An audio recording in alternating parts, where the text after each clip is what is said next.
It's 1450, October 3rd, 2025. In the South China Sea, near the Scarborough Shoal, radar screens aboard the USS Ronald Reagan flash red, multiple unknown tracks closing fast.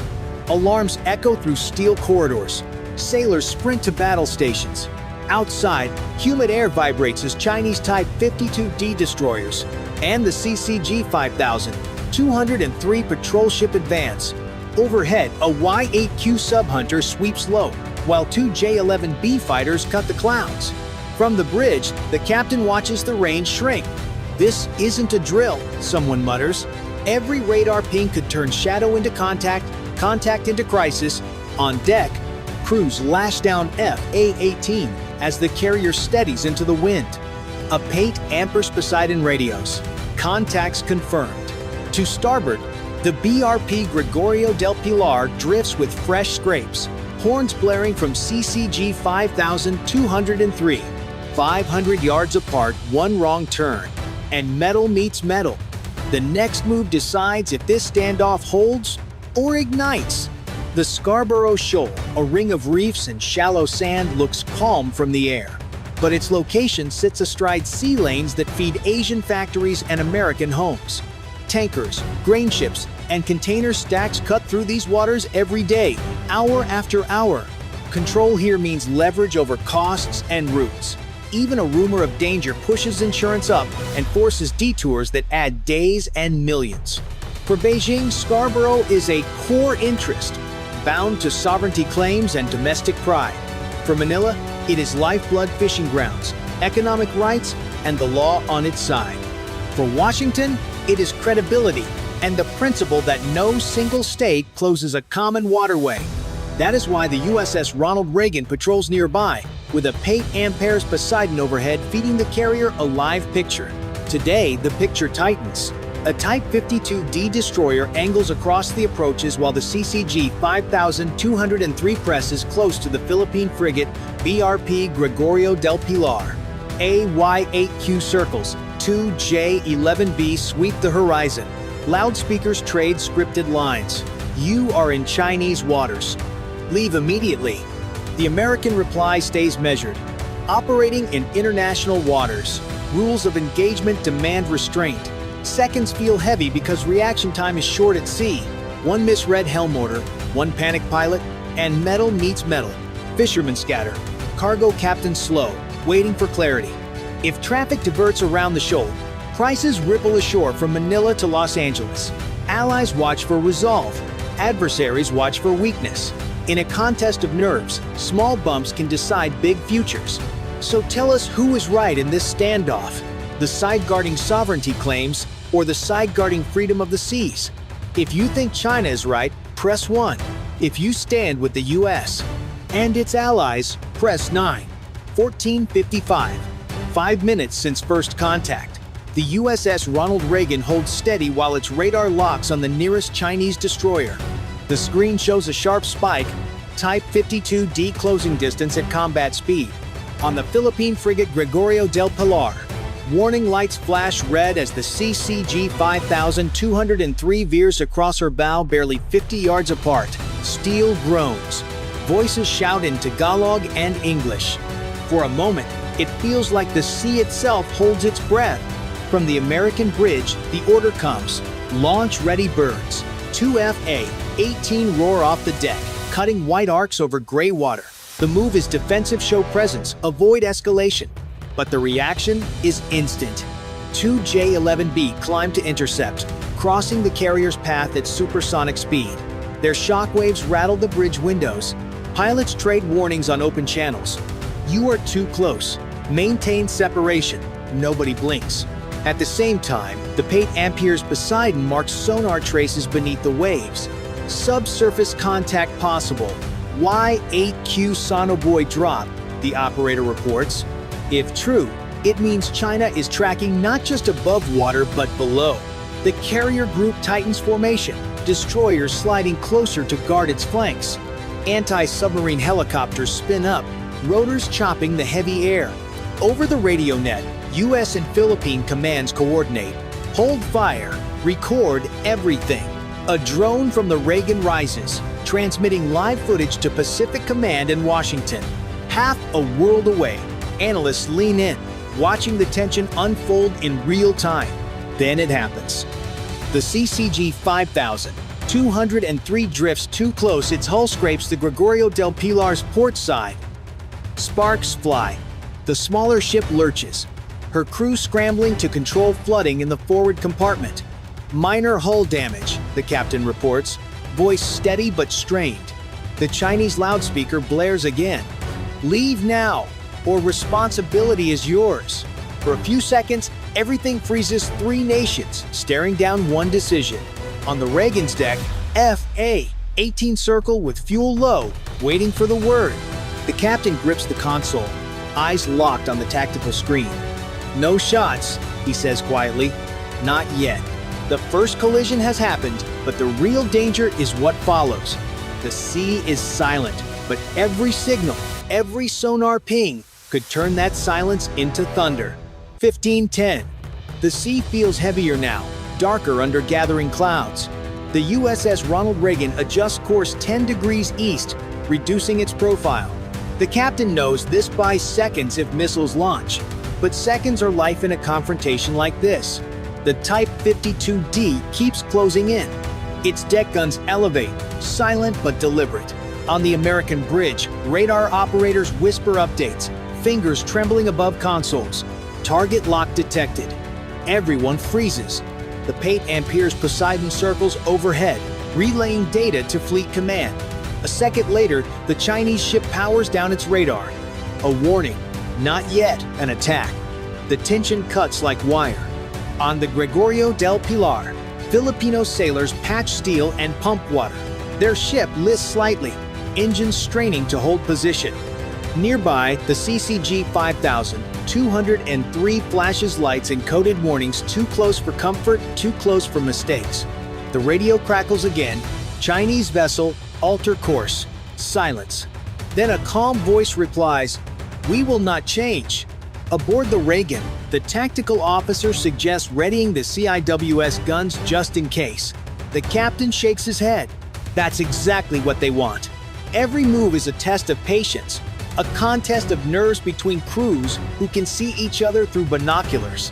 The ocean seems endless, but the space between them feels smaller than ever. Suddenly, the Y-8Q drops new sonobuoys behind the US destroyer screen. "They're painting us underwater," an operator reports. Anti-submarine helicopters take off instantly, sensors sweeping. For a few minutes, radio chatter fills the airwaves, coordinates, bearings, warnings, but no one fires. Both sides know. The first shot decides everything. Lightning flashes across the horizon, thunder rolling over the waves like artillery. The crews flinch, half expecting the next sound to be missiles. On every screen, the situation grid glows red. From Washington to Beijing, leaders monitor the feed, waiting for one side to blink. But out here, on the open sea, there are no speeches, only men and women staring at targets they hope never to hit. Who breaks first? The one holding position, or the one pushing forward? If you think the US should stand firm, press 9. If you think China's patience will win, press 1. 15:35. The calm breaks not with gunfire, but confusion. Radar screens aboard the USS Ronald Reagan flicker, then fade to black. "Electronic interference! We're being jammed!" The communications officer shouts. For the first time, the crew realizes this isn't a standoff, it's the start of an invisible fight. New contacts appear on sensors, small objects racing low and fast. Surface drones, the analyst confirms. Metal, gray, fast, and erratic, too small for radar locks, too quick for guns to track. China hasn't fired a missile, but it's just changed the rules. The Type 52D destroyer cuts engines. The CCG 5203 slides aside, opening a gap toward the Gregorio del Pilar. Through it, 6 drones charge forward, wakes foaming behind them. The Philippine ship can't evade, steering still damaged from the scrape. "Request permission to engage," the Filipino captain radios. Reagan responds, "Granted, defensive fire only. Cannons thunder. 2 drones explode, but 4 keep coming, skipping through smoke and spray. From the carrier's deck, FA-18 scramble to intercept, their engines roaring across the clouds. One jet drops flares, blinding sensors for seconds. Explosions ripple across the shoal, water columns rising like geysers. Then the jamming spikes again, voices crackle, orders cut mid-sentence. "They're testing us," the captain mutters. "Not to kill, to see how we react." His eyes fix on the fading radar, ghost signals dancing and vanishing. The sea glows orange in twilight, smoke rolling low across the horizon. No missiles, no declaration, just drones and silence, proof that modern warfare now begins long before the first shot is fired. 1550. The storm breaks for real. The sea turns rough, winds whipping spray across decks. On the USS Ronald Reagan, alarms return sharp, insistent. Multiple drones inbound, bearing 090. The operator calls. This time, they're faster, mixed with electronic ghosts, half real, half decoy. The captain orders, "Deploy CIWS. All defensive systems active." Twin guns spin up, growling like turbines. Tracers streak across the horizon, cutting lines of fire into the storm. Two drones vanish in explosions of spray. Another slips through, closing the gap. On the Gregorio del Pilar, power flickers. Her crew reloads manually, shouting over the roar of engines. The CCG 5000, 203 swings dangerously close again, her hull gleaming through rain. Through binoculars, Filipino sailors see faces on the other deck. No one fires, but everyone's finger hovers near the trigger. Above, FA-18 dive from the clouds, targeting the last cluster of drones.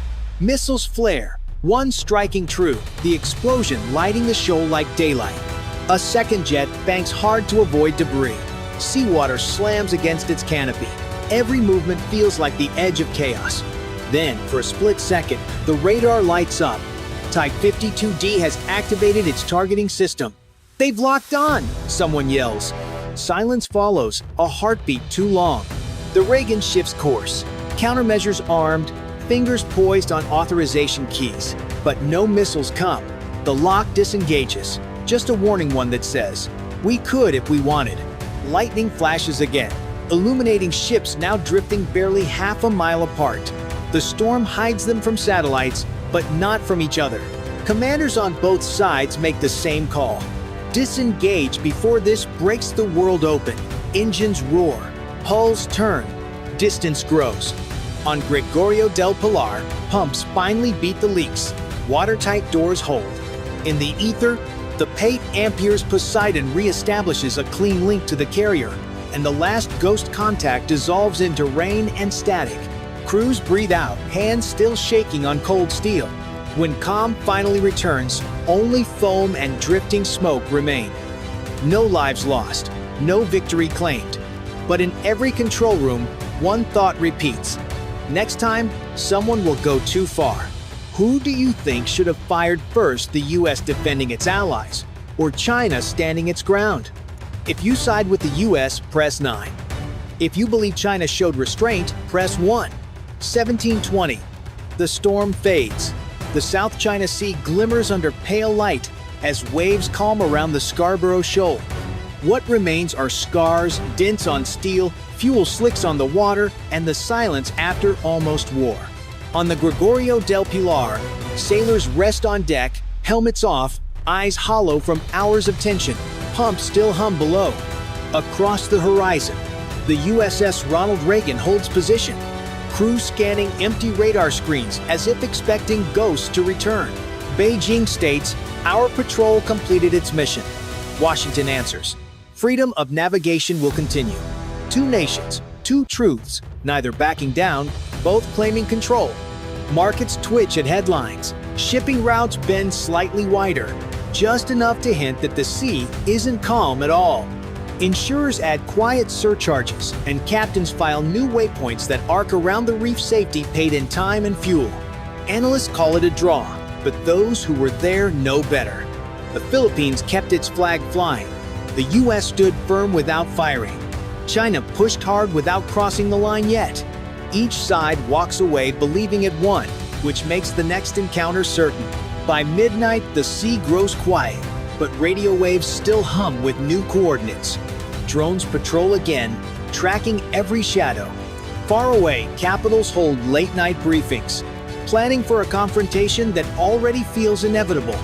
The shoal stays the same, silent, windblown, surrounded by ambitions too large for its size. For now, peace survives by inches. One storm, one wrong call, and the world could wake to a fight born from these waters. The ships fade into the horizon further apart, but not for long. And as the footage spreads across the world, one question lingers. Who truly won tonight, the side that stood firm, or the one that stepped back first? If you believe the US showed strength and stability, press 9. If you think China's restraint was the real victory, press 1. It's 6:45 local on the 10th of August 2025. In the South China Sea, the USS Gerald R. Ford Carrier Strike Group picks up multiple unknown tracks on long-range radar. Alarms blare. Sailors race to battle stations. Outside the carrier's beam, bright streaks tear the sky. High-speed anti-ship missiles are already inbound. On the flight deck, jet crews strap in. The command bridge narrows to a single focus. Survive the next minutes. Below, escort destroyers and cruisers spin their radars and ready SM-6 and SM-2 missiles. Electronic warfare drones fan out, jammers clicking on. On the horizon, shore-based launchers and armored columns silhouette against dawn. The crew has no script, only fast choices and steady hands. One mistake and a ship could be lost. Across the group, commanders trade terse updates. Radar tracks, missile speeds, likely launch sites, and which assets must die to save the rest. Aegis consoles paint trajectories. RQ-21 electronic warfare drones cycle through frequencies to blind coastal radars. This is not training, this is real. In the South China Sea, sea lanes look routine. Tankers, box ships, and cable, laying boats moving along corridors that keep lights on back home. At 220 nautical miles southeast of Hainan, the Gerald R. Ford Carrier Strike Group rides guard over that flow. The job is dull until it isn't. One bad hour here ripples to grocery shelves, gas pumps, and factory shifts. That is why the group is on station. And if a US cruiser takes a hit, the story leads every screen. Across the coastline, Chinese units build a shield to push the US back. HQ-9B air defenses, coastal launchers for YJ-21 anti-ship missiles, armored brigades near Guangzhou, and J-20 stealth patrols. The message is simple: American ships are not welcome. Washington's answer is clear. Keep sea routes open, hold a free navigation line, and prove shore missiles don't decide who sails. The carrier group must guard commerce while operating inside the enemy's shadow. China bets speed. America bets training and layers. Ford brings 90 aircraft and a web of escorts. Aegis destroyers and a cruiser with Spy-6 and Spy-1 DV. Watch the sky.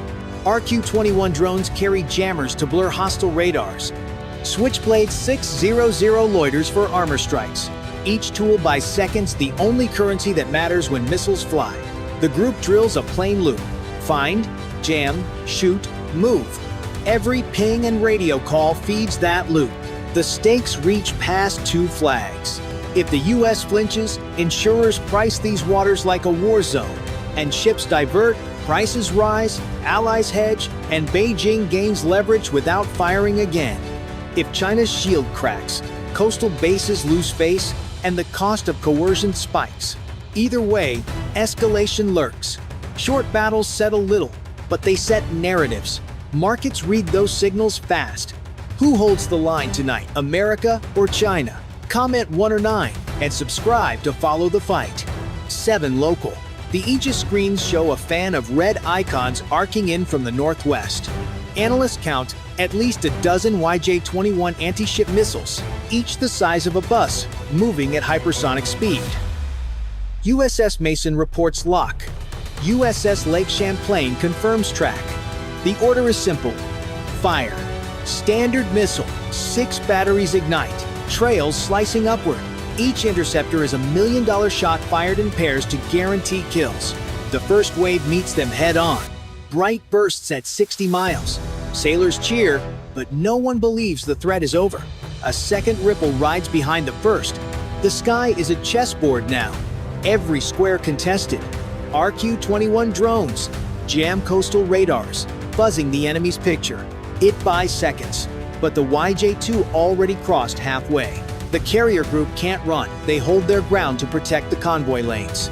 That choice means they must absorb or destroy every inbound strike. The Gerald R. Ford launches FA-18 Super Hornets. Pilots push throttles and climb, carrying air-to-air missiles and laser pods. Their mission: thin the herd before the hypersonic tips reach the ships. Hornets cut angles and fire, some missiles exploding mid-air. The sky becomes a rolling wall of shrapnel.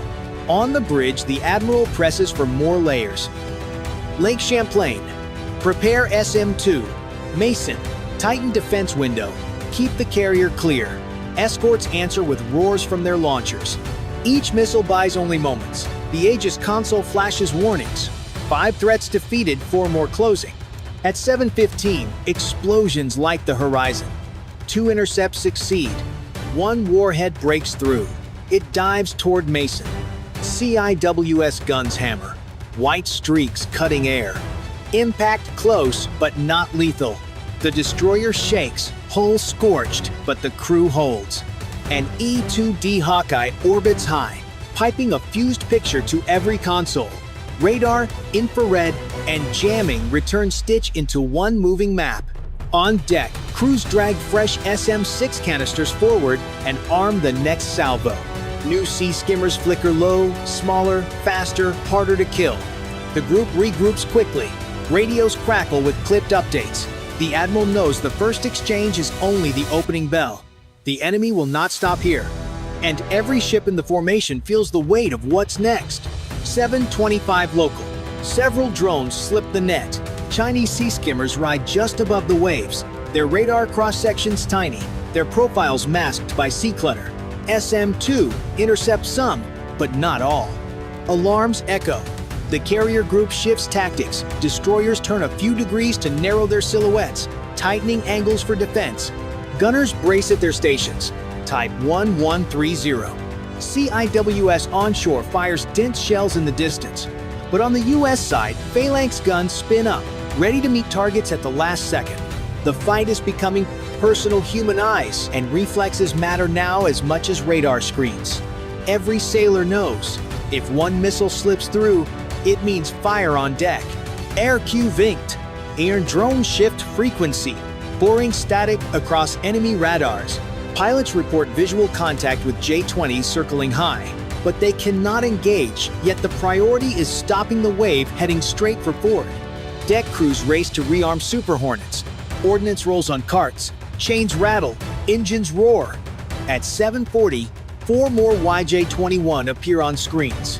They come in staggered, meant to drain interceptors and confuse defenses. Mason and Lake Champlain split fire. SM-6 streaks skyward. Hornets push nose down for intercept angles, and EW drones jam frantically. Explosions bloom, 2 kills, then a miss. The gap tightens. The Admiral makes a call. Shift Switchblade 600 drones forward. The small suicide drones dive on armored columns near Guangzhou, meant to bleed pressure off the coastal launchers feeding this storm. It's a gamble, take resources from fleet defense to cut the enemy's arm ashore. If it works, launch rates drop. If not, the group pays. On Ford's deck, the noise is constant. Engines, gunfire, shouted orders. In the command center, hands grip rails. Eyes flick from screen to screen. One destroyer lists slightly, its crew fighting flooding, yet the line holds barely. Every second now feels stretched. Crews reload, fire again, and brace for the next flash. The horizon is filled with trails, smoke, and burning wreckage falling to the sea. The carrier still sails, but the cost grows. This is the moment of truth. Will the US fleet's layered defense bend or break? If you think the shield holds, type 1" the comments. If you believe China's pressure wins, type 9. And don't forget to subscribe so you don't miss the next clash. 7:50 local. Just as crews reset weapons and pilots refuel, the threat shifts. Radar operators call it first. New contacts. Smaller, faster, hugging the surface. These aren't hypersonic giants, they're low-flying missiles and stealth drones mixed together, launched from hidden trucks inland. The twist lands hard. Unlike earlier waves, these threats skim just above the sea, bouncing signals off waves, nearly invisible until the last miles. Operators struggle to track them, fire control radars jumping from one blip to another. The Admiral orders a new layer. Deploy CRAM. Engage everything. Escorts tighten their circle. Phalanx guns roar, arcs of tracers stitching across water. CRAM interceptors leap from launchers, diving at skimmers. The crew feels the difference faster, more desperate. A single miss, one blind spot, and the carrier could burn. Above, J-20 fighters dart in and out, baiting Hornets, forcing them to split attention. Seconds stretch as pilots juggle air, combat, and interception. On deck, officers shout timing marks, 10 seconds, 5 seconds, as weapons fire in a rhythm of survival. Switchblade drones redirect. Their mission pivots from tanks inland to these low threats. They dive, colliding with missiles mid-arc, detonating fireballs just feet above the waves. The sacrifice buys seconds, but the swarm doesn't thin enough. At 8:05, one drone slips past. CIWS catches it late, riddling it with tungsten rounds, but fragments spray Mason's deck. Sailors drop, smoke rising, yet the destroyer still fights. The Admiral's voice stays steady. Hold formation. Keep the carrier alive. Every hand in the group knows the truth. This is the razor's edge. The old playbook doesn't fit. Adapt or lose. 8:20 local. The final wave closes in. This time, the mix is brutal. Low-flying drones, supersonic skimmers, and a pair of stealth J-20 vectoring missiles straight at the fore. Every alarm screams. There is no margin left, only seconds. Engage, engage, engage. The order is shouted across bridges and decks.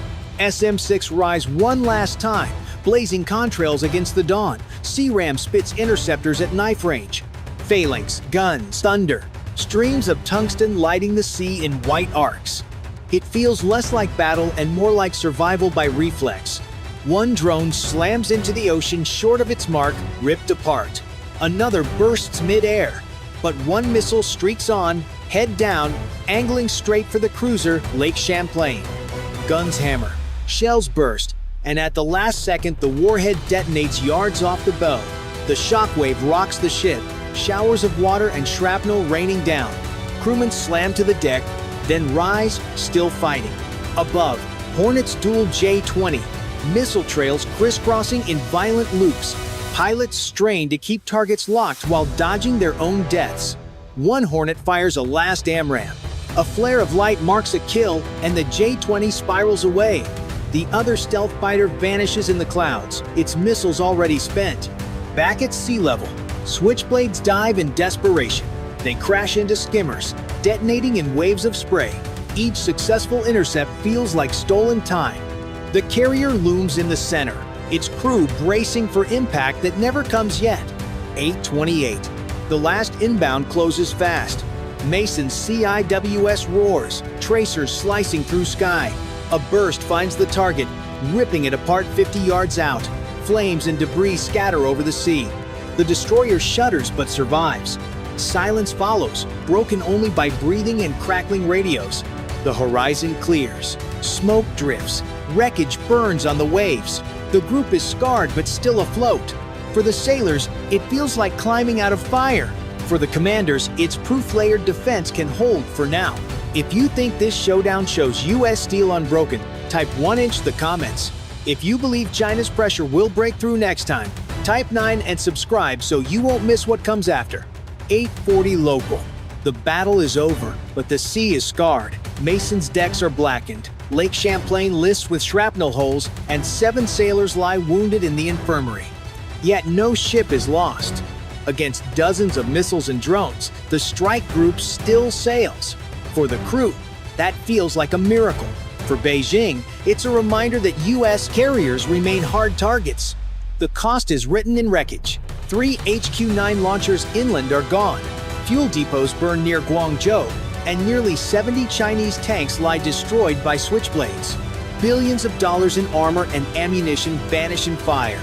Over $10 billion in losses for the PLA just hours after they launched their strike. For Washington, the message is double-edged. Yes, layered defense works. The Ford Group took fire and stayed afloat. But the cost to hold that line climbs each time. Interceptors worth millions, destroyed drones that cost thousands. Every battle like this drains stockpiles, budgets, and nerves. Allies watch closely. Southeast Asian partners see America still defending the lanes. Insurance firms mark risk higher, but not catastrophic. For now, the sea remains open. Yet every analyst notes the same truth. China adapts. Today, it was YJ-21 and swarms. Tomorrow, it may be more waves, more stealth, or heavier salvos. The duel is not over, it is only shifting. Result: U.S. credibility intact, PLA losses massive. But the balance is fragile. A fight measured in minutes now shapes strategy for years. The sailors patch decks, reload magazines, and wait. They know the next strike may come at night, from shore or undersea, and the margin will shrink again. Tonight, the Gerald R. Ford Strike Group held the line. The South China Sea is still open, but will America endure when the next assault doubles the pressure? If you believe U.S. resolve can hold, type 1. If you think China's weight will break through, type 9 and subscribe so you're here for the next clash.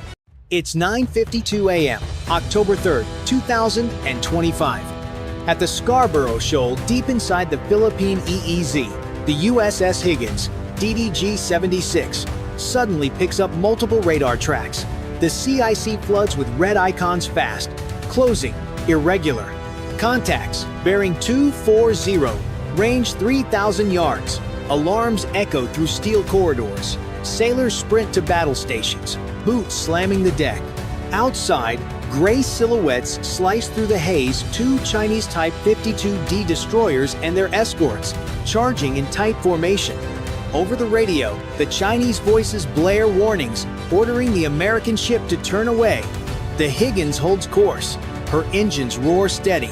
On the bridge, every face tightens. In moments, one wrong move could ignite the South China Sea. Bridge cameras show white spray as Chinese cutters slash across the bow at 300 meters. Water cannons lifted. The helmsman's knuckles go white on the wheel. Maintain phone-op track, the captain says. Voice flat. The ship's horn thunders.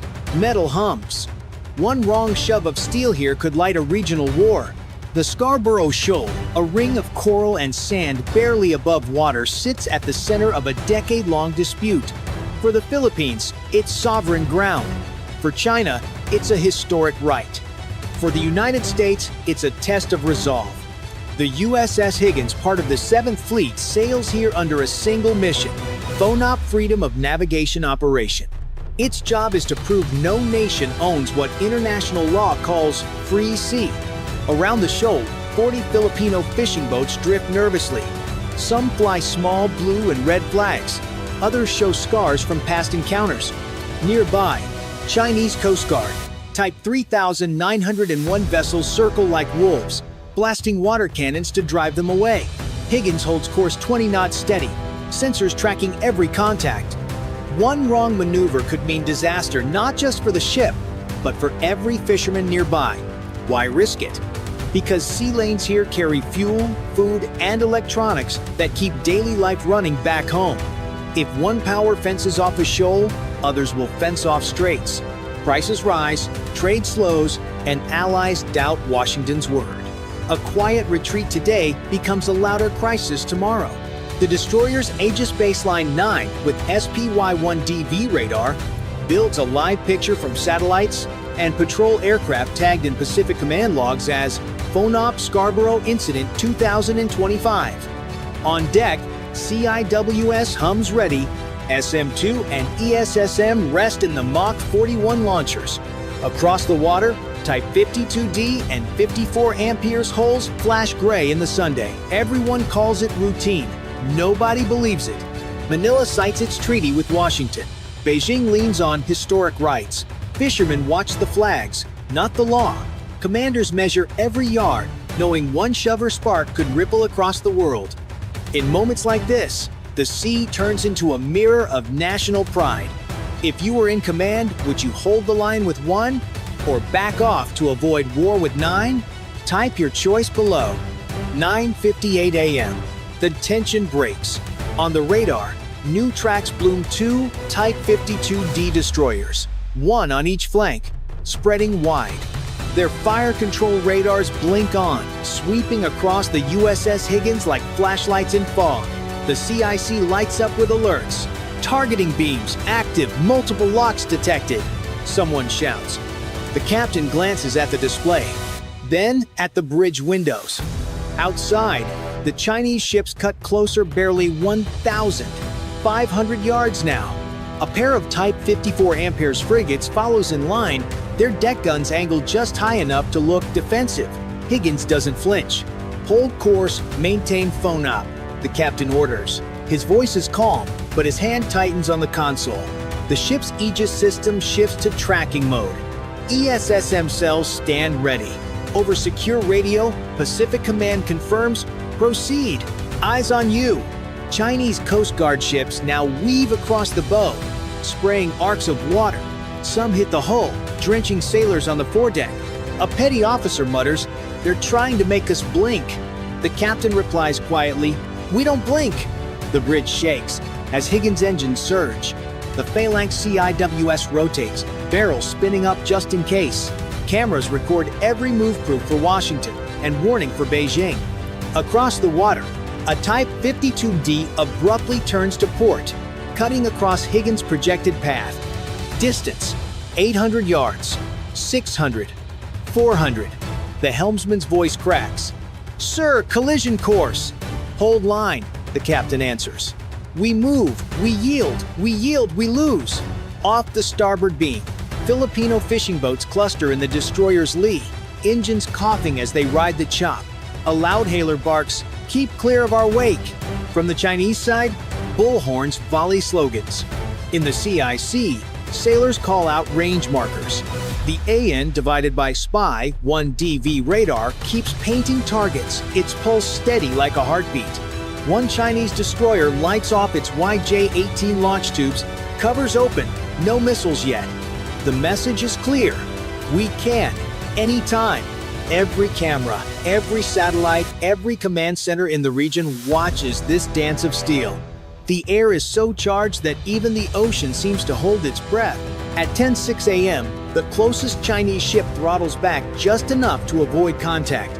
Higgins keeps steady, slicing through the spray, leaving a white scar across the South China Sea. 10:14 a.m., the standoff deepens. Higgins pushes forward, keeping her phone-op track steady while the Chinese formation closes in like tightening jaws. Water churns between hulls, radar beams crisscross the mist. Multiple locks, same vectors, a technician warns. The captain nods. "Let them paint us. We're not the ones flinching." The Type 52D destroyers adjust course, boxing Higgins between their shadows. On screen, fire control radars blink and sync one slip from escalation. "Recommend defensive posture," the XO whispers. "Negative," the captain says. "No weapons free unless fired upon." In the control room, tension cuts deeper than steel. Every sailor feels it, the weight of a message being written live. Outside, Chinese Coast Guard cutters cross Higgins' bow again, forcing micro-turns. The ship heels 5 degrees, balancing speed and defiance. Spray blinds the foredeck. Sailors tighten straps on deck guns, ready but restrained. A petty officer mutters, "Feels like they're daring us." "They are," the captain replies. "And we're daring back." 10:23 a.m. The air hums with static. Communication jams for a heartbeat, then clears. No one knows who started it. Radar picks up drone-sized blips circling high, unmanned eyes watching both fleets. The captain knows restraint now matters more than firepower. A Philippine fishing boat drifts too close, caught between giants. Chinese cutters blare sirens. Higgins slows to shield it. "Keep her behind our line," the bridge calls. For a moment, human instinct overrules strategy, one fisherman against fleets of war. Across the water, the Type 52D Hefe angles again, presenting broadside. Launch covers glint under the sun, still closed, but menacing. Every lens from Beijing to Washington focuses on that image. This is the new battlefield. Cameras instead of gunfire, pressure instead of explosions. The Pacific sky holds its breath. Each wave feels heavier. Every minute without a shot is a quiet victory. The captain stands motionless, eyes on the horizon, knowing one spark could turn this tense ballet into chaos. If you were standing where he is, would you hold your ground with 1 or pull back to prevent the spark with 9? Drop your answer below. 10:29 a.m. The ocean falls silent. Higgins slices through haze when a sailor shouts, "Unknown fast movers surface level." New radar returns Bloom small, scattered, closing fast. Not destroyers, not fishing boats. Drones. They skim the waves, no larger than trucks, moving in tight swarms. Thermal feeds confirm unmanned, low-profile, likely Chinese sea-skimming drones launched from shore. The captain's eyes narrow. That's new. Seconds later, alarms wail. Multiple contacts bearing 220 through 280. The CIC bursts alive. They're probing us, the no mutters, or testing our nerve. Higgins adjusts tactics. The Phalanx CIWS spins up, while EW teams jam control links. Radar screens flicker with static. Some signals fading. A sailor reports. But more inbound. The captain stands still, torn between restraint and defense. Firing first could start a war. Waiting could risk a hit. Every heartbeat stretches thin. The drones dart closer, skimming low across the bow, leaving white trails. Chinese cutters shadow their path, pretending not to notice. Range, 500, 400. Voices rise. The destroyer's sensors track the swarm, small, fast, unpredictable. CIWS on standby, the gunnery chief calls. Hold fire, the captain answers. No hostiles declared. A metallic clang slams the hull. Something small bounces off the starboard rail and vanishes into the sea. No explosion, no damage.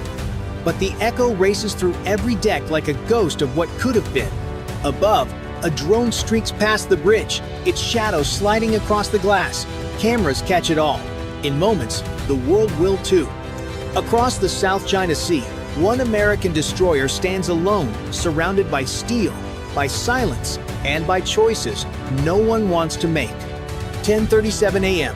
The sea explodes in motion. The swarm shifts again. Half the drones break off, circling behind.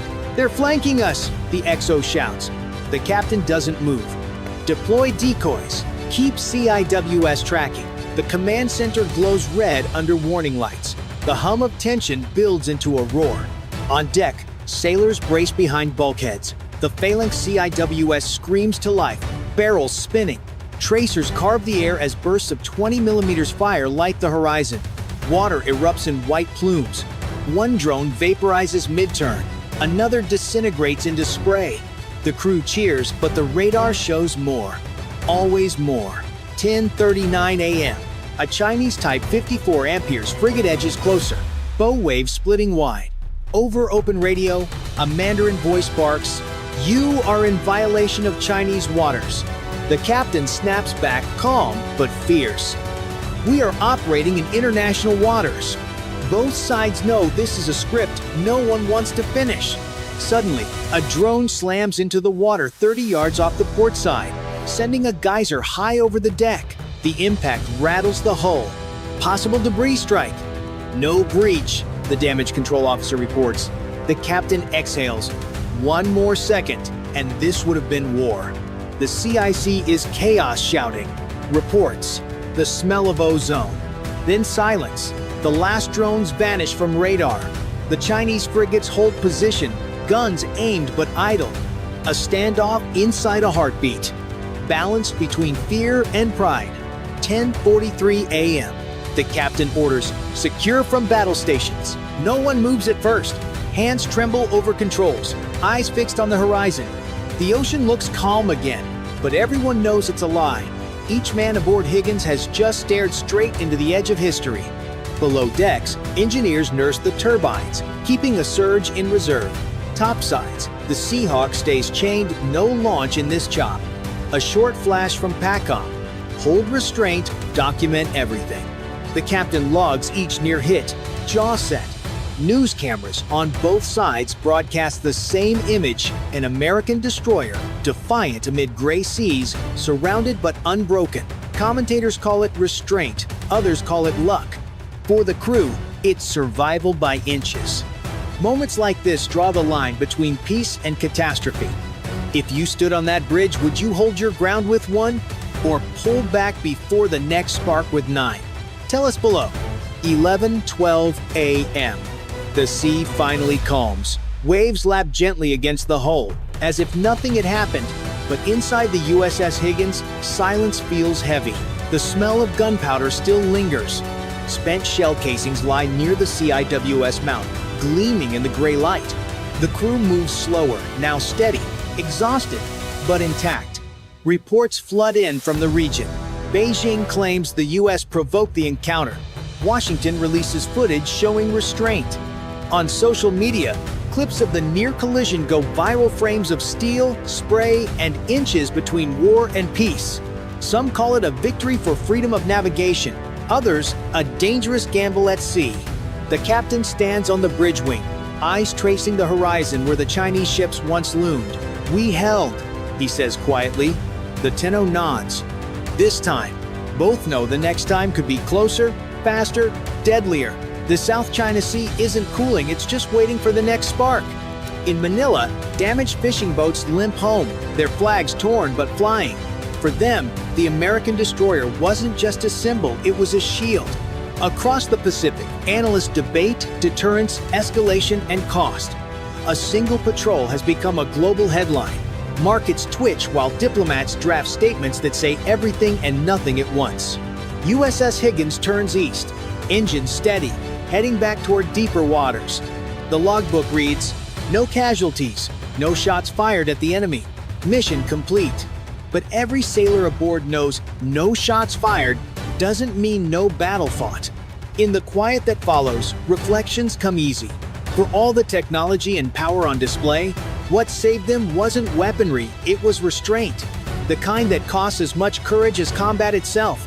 Moments like this remind the world how thin the line truly is between showing strength and starting a war. If you believe holding that line was the right call, press 1. If you think pulling back would have been wiser, press 9. Drop your number in the comments and hit subscribe to follow the fallout when this standoff returns to Scarborough. The night sky over the East China Sea glowed with the lights of afterburners. 50 Chinese warplanes surged toward the contested waters near the Senkaku Islands, a show of force designed to rattle nerves and test resolve. Below them, hidden among clusters of fishing boats, unusual activity stirred. From the decks of modified vessels and disguised platforms, small kamikaze sea drones hummed to life, their engines buzzing like swarms of angry wasps. On the horizon, the silhouette of a lone U.S. Navy Arleigh Burke-class destroyer cut across the dark waves. Its crew of 300 men and women knew this was no routine patrol. Radar screens pulsed with warnings, radios crackled with tension, and the order came down fast. Prepare for a saturation attack. Within minutes, the ship's layered defenses, missiles, jammers, and close-in cannons would face one of the most aggressive drone swarms ever launched in these waters. The countdown to chaos had begun. For months, tensions in the East China Sea had been simmering. The Senkaku Islands, tiny and uninhabited, carried immense symbolic weight for both China and Japan, with the United States bound by treaty to defend Tokyo's claims. Each maneuver in these contested waters risked triggering something larger, something no one wanted but everyone prepared for. China's strategy was clear. Overwhelm U.S. and allied forces not with one decisive strike, but with waves of cheap, expendable systems. A swarm of drones costing a fraction of a single U.S. missile could force commanders into impossible choices, spend millions to shoot them down, or risk letting one slip through. That night, the challenge escalated, with 50 warplanes overhead as both distraction and intimidation. The sea drones posed the true danger. They skimmed above the waves, radar signatures so faint they seemed like ghosts until it was nearly too late. The U.S. Destroyer sensors tracked dozens, then hundreds, as the swarm spread out to encircle its position. The crew braced. In seconds, the engagement would test whether America's layered defenses could withstand the future of naval warfare or collapse under sheer numbers. Would steel, training, and technology be enough against swarms designed to saturate every system at once? As both sides closed, one truth became unavoidable. This was no drill. The clash ahead would be remembered not just as another skirmish, but as a glimpse of tomorrow's wars. And before we dive into the battle, what do you think? If you believe the US Navy will hold the line, press 1" the comments. If you think China's swarm can break through, press 9. The first warning came as a sharp tone from the Combat Information Center. Multiple fast-moving contacts, bearing 085, closing range. The display lit up with blips scattered like a storm of insects. The commanding officer ordered immediate battle stations, and the crew shifted into rehearsed precision. The destroyers and Spy 1DV radar tracked the swarm while the electronic warfare team activated jamming to disrupt drone guidance systems.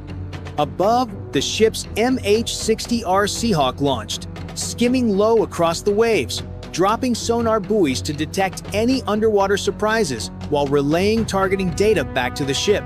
At altitude, a 8 amperes Poseidon monitored the chaos from afar, feeding intelligence into the tactical picture.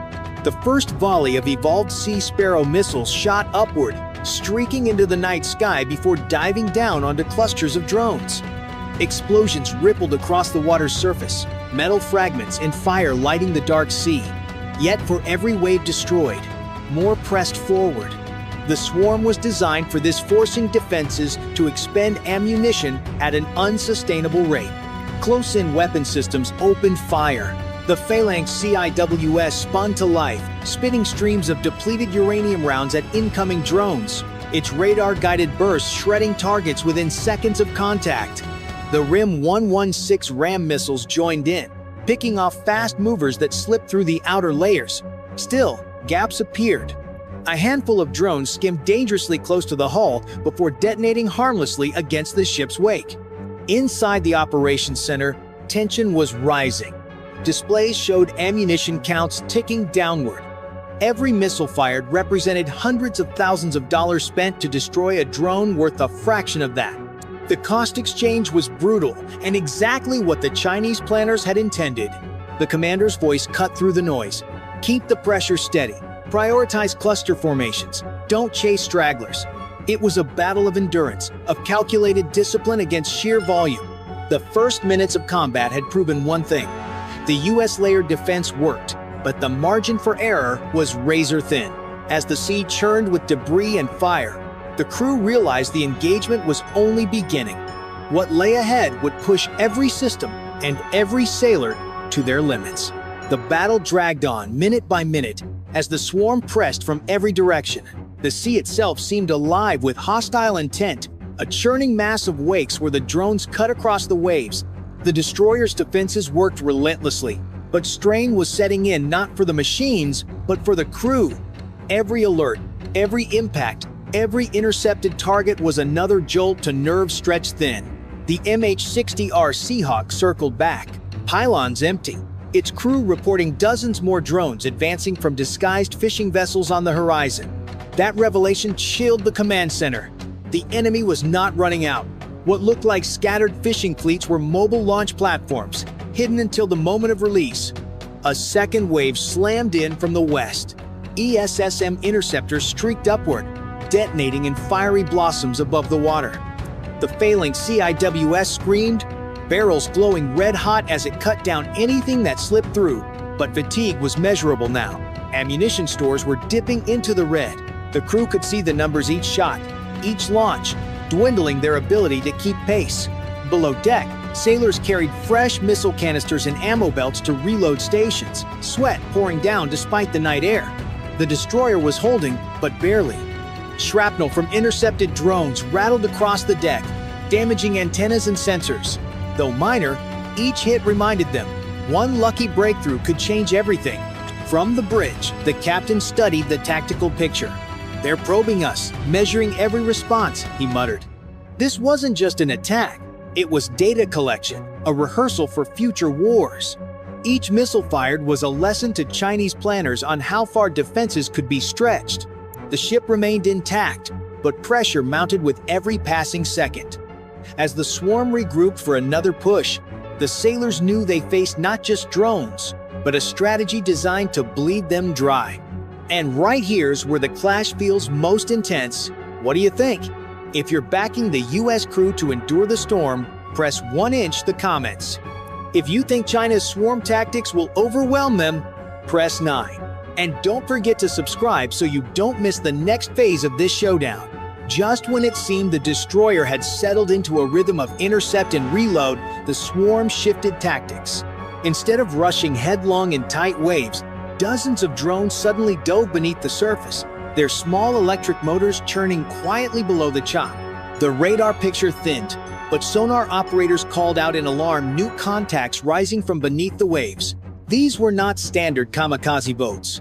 Modified variants carried warheads designed to explode underwater, using shock waves to cripple hulls and propellers. It was the kind of threat the ship's defenses were not fully optimized against. Surface-to-air missiles were useless here, and even the phalanx struggled to lock onto targets half submerged. The MH-60R dropped additional sonar buoys, desperately mapping the undersea chaos. Pate Ampère's operators relayed the data. The drones had adapted, exploiting the blind spots between surface radar and sonar coverage. Every sailor on board realized the implications. China wasn't just testing numbers. They were experimenting with combinations, weaving air, surface, and underwater threats into a single layered assault. Inside the operations center, the weight of the situation pressed down. The destroyer was still holding, but the margin was evaporating. Damage control teams prepared for possible flooding scenarios, sealing compartments, and readying pumps. For the first time, the thought crept in. A breakthrough was not only possible, it was likely. The captain tightened his grip on the console. "They've changed the game," he said grimly. What had started as a battle against swarming speedboats was evolving into something far more dangerous. A playbook for future wars, unfolding in real time. The sea erupted as submerged drones made their move. Sonar operators shouted warnings while combat systems struggled to track fast-rising contacts. Torpedo alarms wailed, though these were crude but deadly underwater kamikazes, aiming to cripple the destroyer's hull. The captain ordered countermeasures. Decoys splashed into the water, creating false signatures to lure drones off course. Depth charges rolled from the stern, exploding in thunderous plumes that rocked the ship. Some drones were shredded instantly. Others pressed on, their motors buzzing toward the destroyer's underside. On the surface, the swarm pushed in. ESSM and ram stocks were nearly gone, leaving the phalanx CIWS as the last shield. Its guns roared, tracers stitching the night, bursts cutting down drones' meters from impact. Sailors on deck covered their ears against the deafening storm. A sudden jolt rocked the ship. One drone exploded close enough to shear off an antenna mast. Sparks showered the deck, comms scrambled. Damage control teams rushed to stabilize power and extinguish fires. Below deck, engineers rerouted power through scorched conduits, nursing battered circuits back to life. The destroyer kept fighting, refusing to yield. Above, the Seahawk returned, unleashing hellfires on disguised fishing vessels that had launched wave after wave. Explosions tore through several silencing platforms, fueling the assault. The Pate Ampères confirmed losses, multiple launch points destroyed, Chinese crews abandoning wrecks. But even as platforms burned, the sheer number of drones already at sea meant the outcome balanced on a knife's edge. The destroyer's defenses were battered but intact, its crew exhausted but unbroken. Against overwhelming odds, every system and every sailor stood locked in a desperate stand. This was the climax. America's finest technology and training colliding with China's relentless swarm. The question was no longer about weapons alone. It was about willpower, endurance, and the future of naval warfare itself.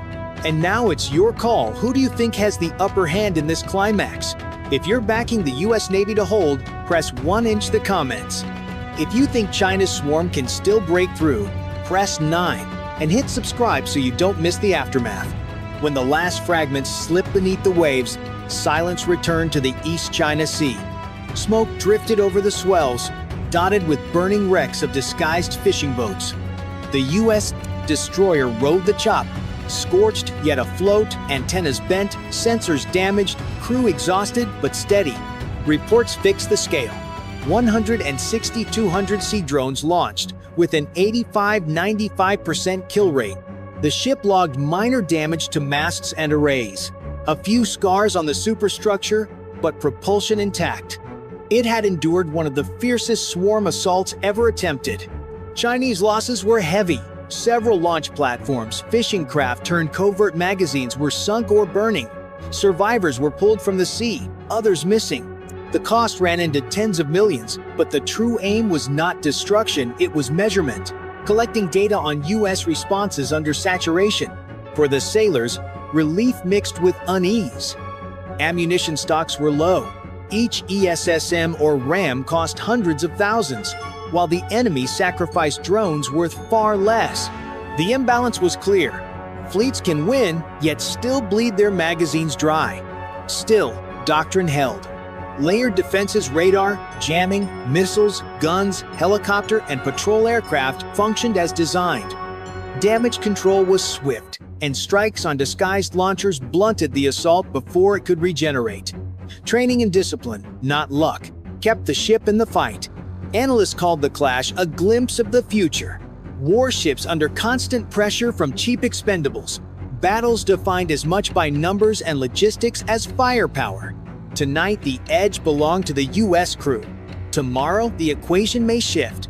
As dawn rose, sailors scanned the horizon for signs of another wave. The message was unmistakable. The seas around the Secaucus were more contested than ever. So what's your verdict, hard-won victory, or just the opening act of something larger? If you stand with the U.S. Navy, press 1" the comments. If you believe China's swarm strategy will prevail, press 9. And subscribe so you don't miss the next chapter. It's 7:30 a.m. on the 13th of August, 2025. Near Scarborough Shoal, the U.S. destroyer USS Higgins holds a steady course on a lawful patrol. Radar lights up with fast-approaching tracks. Chinese warships and Coast Guard cutters loom from the haze, slicing across her bow. 5 short-horn blasts crack the air. Cameras roll. One wrong move turns warnings into collision, or worse, a crisis that could set the sea on edge. Allies listen on the net. Philippine fishermen scatter under water cannon arcs. Scarborough Shoal looks calm from the sky, a ring of reef, shallow waters, and fishing boats dotting the horizon. But beneath that calm lies a constant struggle. Just 120 nautical miles from Luzon, this area is inside the Philippines' exclusive economic zone, confirmed by an international court ruling in 2016. Yet China claims it as its own, building a presence with warships, Coast Guard cutters, and steel-hulled militia boats. Into this contested space sails USS Higgins, a U.S. Navy destroyer. Her mission is simple in words but heavy in meaning. Show freedom of navigation, protect Philippine rights, and remind the region that seas remain open. For Washington, this is about credibility. If the U.S. hesitates here, allies will wonder if American commitments are still strong. If things go wrong, a single ramming or a miscalculated shot could spark a crisis that drags the region toward conflict. On this morning, Higgins carries more than missiles and radar. She carries expectations of seafarers who need safe waters, of partners who rely on U.S. presence, and of a crew who know that restraint can be just as powerful as firepower. The rules are tight. Avoid escalation. Defend only if directly threatened. Follow international collision regulations. The ship's cameras capture every moment because evidence matters as much as endurance. Meanwhile, China's play is about image and control. Their warships cut across the shoal to show dominance. Coast Guard cutters unleash high-pressure water cannons on Filipino fishermen, forcing them back. Propaganda crews film the scenes to broadcast strength. Each side is performing, but the risks are real. One slip changes theater into tragedy. And here's where you come in. If you were standing on Higgins's bridge, would you hold course against the pressure or turn away to ease the standoff? Comment 1 to stay steady, or 9 to change course. 8:05 a.m. The South China Sea looks calm, but tension builds fast. On USS Higgins, the watch team fixes on radar contacts. Multiple Chinese ships pushing toward the shoal. A planned Type O-52D destroyer suddenly cuts across Higgins' bow at less than 1,000 yards, throwing spray high. The U.S. bridge reacts instantly, 5 shorthorn blasts. The universal danger signal. Sailors tense, but the course holds. Radio static crackles. Mandarin, you are entering Chinese waters. Leave immediately. Calm English replies, we are operating in international waters. Both know the exchange is recorded. Cameras and mics track everything. Documentation here is as decisive as weapons. 8:30. The Chinese Coast Guard makes its move. A Zhaotou-class cutter, 12,000 tons of steel, surges toward Filipino fishing boats. Water cannons roar, battering the small wooden hulls. From Higgins Bridge, the scene is plain. Beijing isn't only confronting Washington, it is intimidating Manila's citizens. 9:15. The pressure escalates. A planned Type 54-ampere frigate swings close, its wake slamming into Higgins' side. Officers grip their consoles, but the helm stays steady. Restraint is a tactic. A sudden turn could look like retreat. A push forward risks collision. Neither serves U.S. interest. The crew's training holds steady hands, steady eyes, steady will. Support looms above. A P-8-ampere Poseidon patrol plane circles, relaying updates to Pacific Command. Higher still, an MQ-4C Triton drone streams video. China plays to its cameras, broadcasting defiance.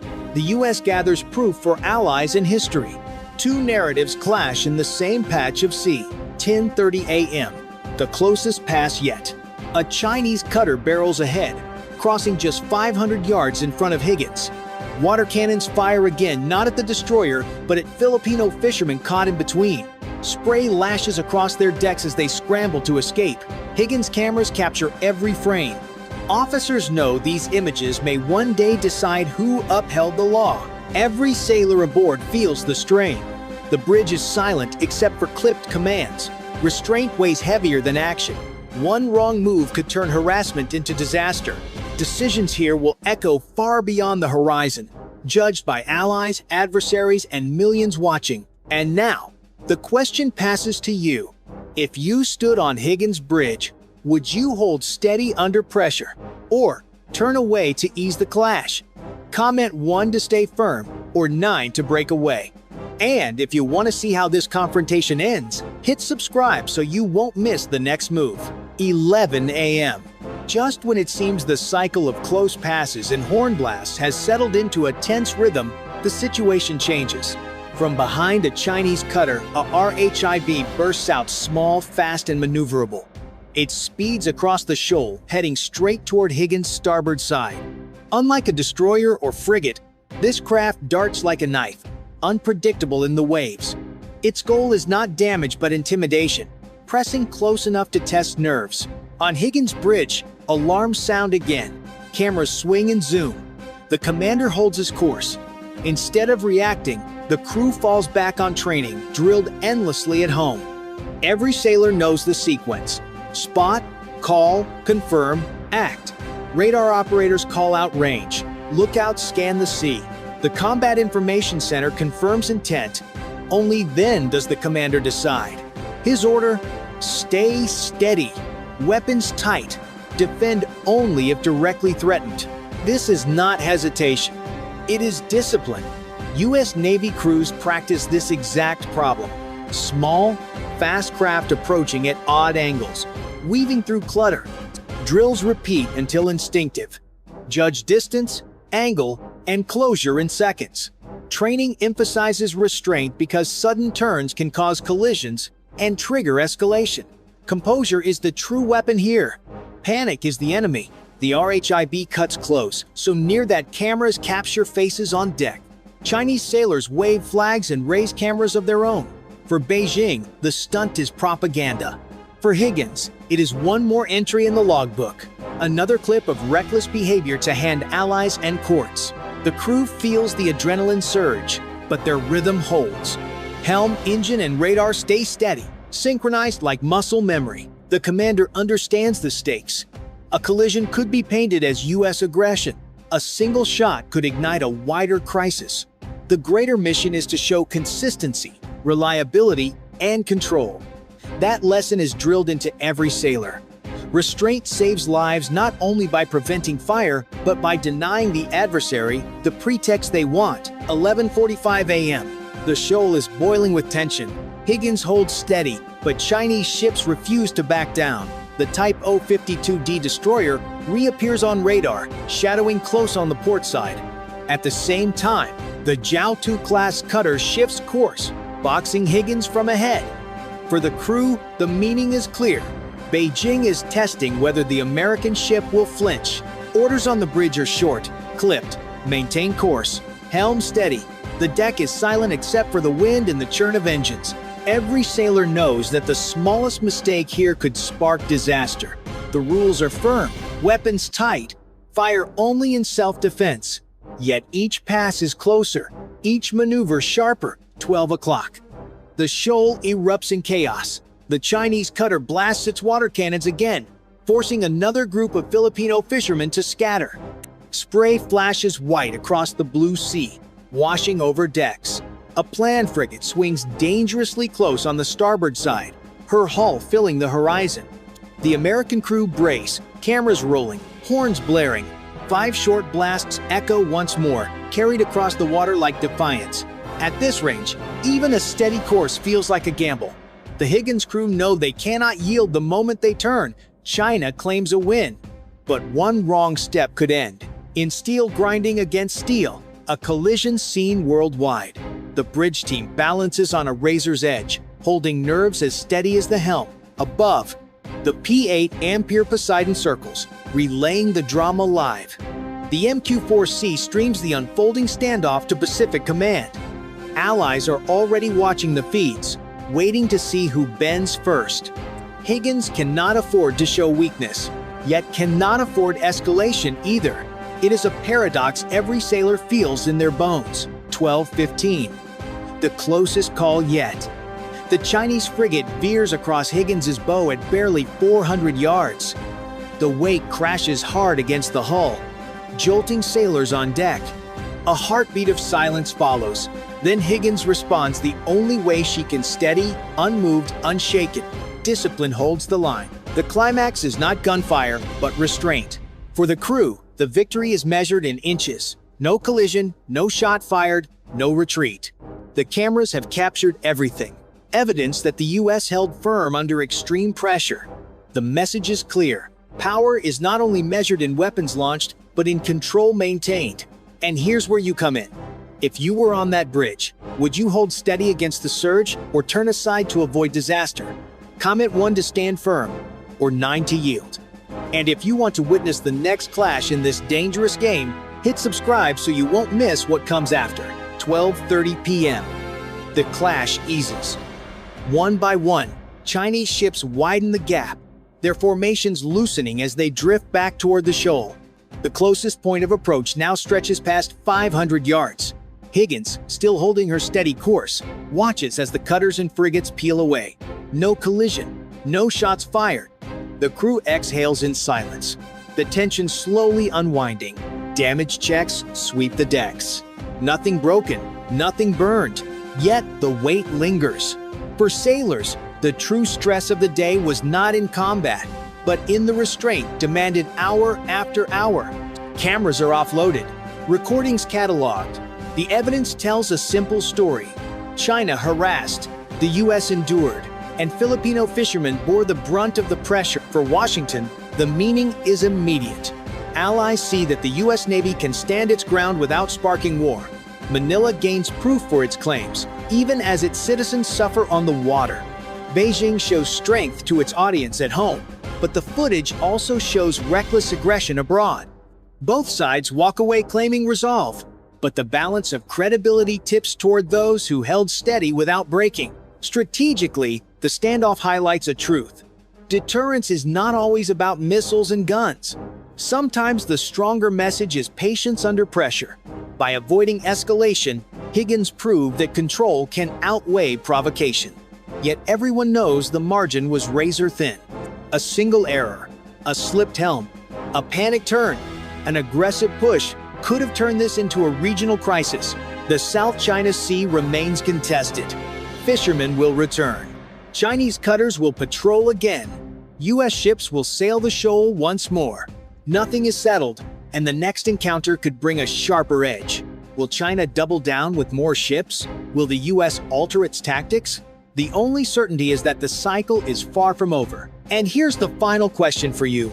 After seeing how this standoff ended, would you continue holding course in the future, or break away before the danger peaks? Comment 1 to stand firm, or 9 to pull back. And if you want to follow the next confrontation, hit subscribe so you won't miss the coming episode.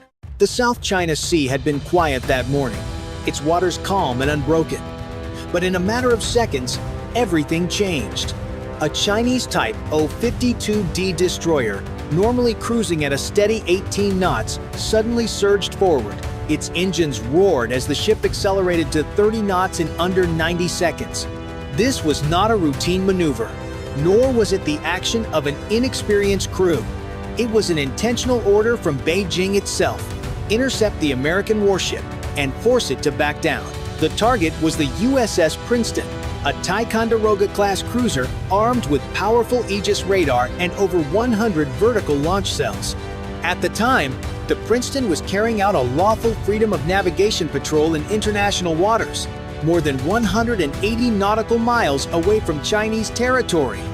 These patrols, conducted for decades, ensure that no single nation can claim ownership of global shipping lanes that carry trillions of dollars in trade. Yet this time, Beijing wanted to make a statement, and the destroyer's aggressive sprint was its message. On board the Princeton, radar operators quickly picked up the hostile maneuver.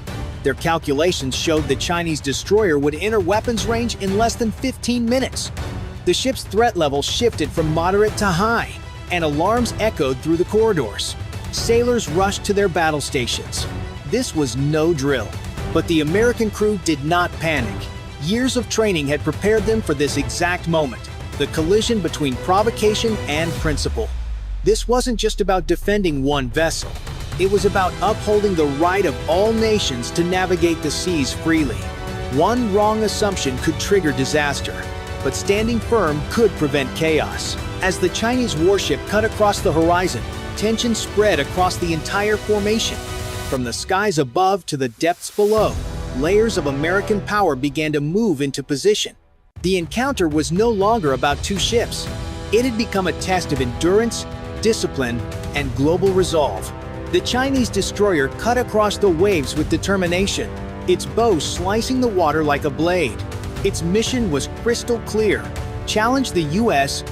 Navy's presence, test its response, and pressure Washington into retreat. The order came directly from Beijing: force the Americans to yield without firing a shot. But the ship it approached was no ordinary target. The USS Princeton, a Ticonderoga-class cruiser, was equipped with the Spy-1 radar system, capable of tracking hundreds of targets simultaneously, and 122 vertical launch cells loaded with standard missiles. Every inch of its steel hull was designed for combat. Any miscalculation by the Chinese vessel could lead to instant destruction. Still, the maneuver was more than reckless bravado, it was political theater. Beijing wanted the world to see an American warship turning away. Instead, what followed was a textbook demonstration of U.S. naval superiority. As the destroyer pushed forward, the U.S. Navy raised the alert level across the nearby formation. The order flowed outward to the Nimitz carrier strike group, anchored by the USS Nimitz itself, one of the most powerful floating fortresses ever built. Within seconds, the Cooperative Engagement Capability, or CEC, was activated. This advanced digital network linked every ship and aircraft in the formation, allowing them to share radar and sensor data instantly. What one ship saw, all ships saw. What one radar tracked, every vessel could target. The Chinese destroyer, once speeding toward the Princeton alone, now faced the collective awareness of an entire strike group. It had walked into a trap without even realizing it. The USS Nimitz, flanked by its escorts, the Arleigh Burke-class destroyers USS Chung-hoon and USS Kidd, shifted formation into a protective ring. Each vessel slid seamlessly into position, creating a layered shield around the carrier. Decades of global deployments and relentless drills had refined this choreography into second nature. This wasn't improvisation. It was discipline forged through countless high-pressure scenarios. Inside the combat information centers, American officers calmly monitored the unfolding encounter. Fire control solutions were updated by the second. Surveillance systems recalibrated continuously. Flight decks buzzed with activity, but the atmosphere remained controlled, professional, and precise. The U.S. Navy was preparing for war, but not looking for it. Meanwhile, the Chinese destroyer closed the distance. From its bridge, commanders may have expected panic, perhaps a hasty retreat, or even a reckless shot fired in fear. But the Americans did not move. They stood firm, their ships holding formation, their sensors locked, their weapons ready but silent. This was not hesitation, it was strategy. The U.S. Navy's doctrine has always been clear. Prepare for war, but do not fire the first shot unless absolutely necessary. To the world watching, the message was unmistakable. While Beijing relied on sudden aggression and risky proximity, the United States countered with predictability, structure, and overwhelming presence. On international maritime tracking systems, every American move was visible and deliberate. Transparency itself became a weapon showing the difference between authoritarian intimidation and professional restraint. The Chinese destroyer might have been fast, but it was outmatched by the calm precision of its opponent. Minute by minute, the confrontation escalated. The horizon filled with American steel. The air crackled with radar pulses and encrypted communications. It was a battle of nerves, and the U.S. Navy was daring Beijing to take the next step. For nearly 7 hours, the standoff stretched on, tension rising with every passing mile. Yet, as the minutes dragged by, one truth became clear. The United States would not yield, and China was playing a dangerous game it could not win. As the tense naval standoff dragged on, Beijing decided to escalate. From the deck of the aircraft carrier Shandong, J-15 fighter jets screamed into the air, their engines straining as they launched from the ski jump ramp. To the untrained eye, it looked like a dramatic show of strength. But to any experienced observer, it revealed weakness. Unlike American carriers equipped with electromagnetic catapults, the Shandong relies on outdated ski jump technology. This forces J-15 second to launch with reduced fuel and lighter weapons loads. Each takeoff meant shorter range, limited flight time, and fewer missiles in the air. In modern warfare, those limitations are fatal. In contrast, American F/A-18 Super Hornets could launch fully armed, fly longer distances, and extend their missions with mid-air refueling. Supported by E-2D Hawkeye surveillance aircraft, they built a seamless picture of the skies above. What's more, the U.S. Navy didn't just send fighters, it sent EA-18 Graham Growlers, specialized electronic warfare jets designed to blind enemy radars and scramble communications. China had nothing equivalent in the air. The disadvantages for Beijing multiplied. The J-15 itself was based on the aging Russian Su-33 design, heavy and fuel-hungry. Its engines were notorious for unreliability, and its maneuverability fell short against Western aircraft.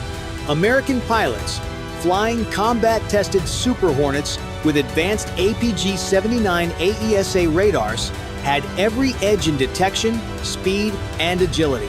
Because of fuel constraints, Chinese pilots were forced to fly close together in tight formations.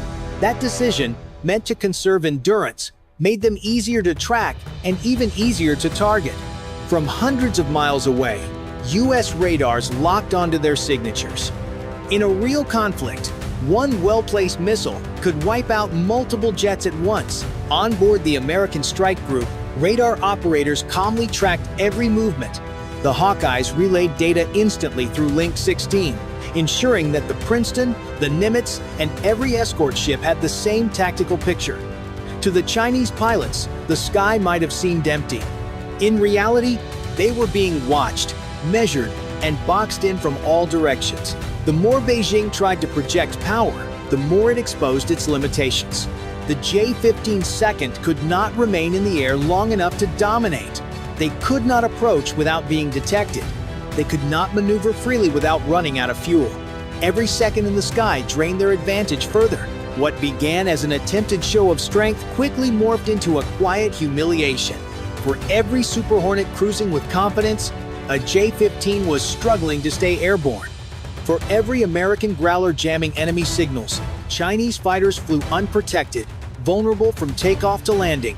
The battle for the skies was decided without a single missile fired. Presence alone told the story. The United States controlled the air, and China's fighter wing was already on the verge of collapse.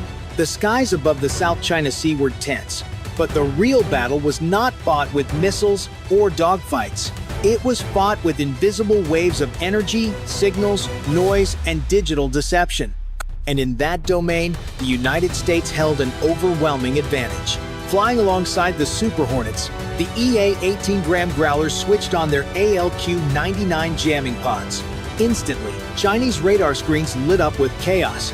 Instead of clear images of American aircraft, operators saw ghost signals, false contacts, and flickering targets that seemed to vanish and reappear at random.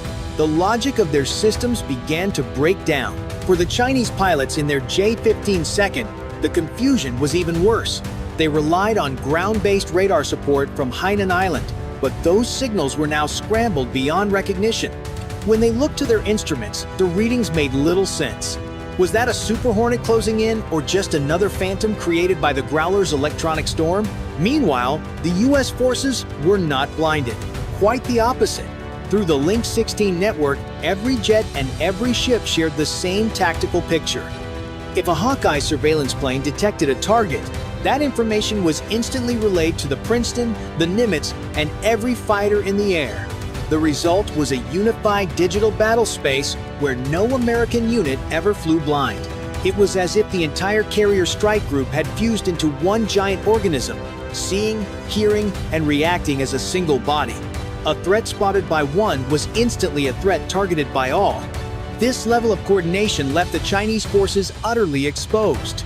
Analysts would later confirm that for several minutes, radar stations on Hainan Island were effectively disabled. Missiles were fired at false targets. Tracking systems locked onto phantom aircraft that never existed. By the time Chinese operators realized what had happened, it was already too late. Their ability to guide and protect their fighters had been stripped away. In stark contrast, US pilots maneuvered with complete confidence. They knew exactly where the enemy was, how fast they were burning fuel, and how vulnerable they had become.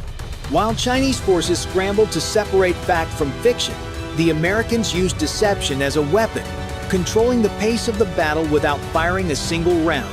This was more than electronic warfare, it was a display of dominance in the digital era.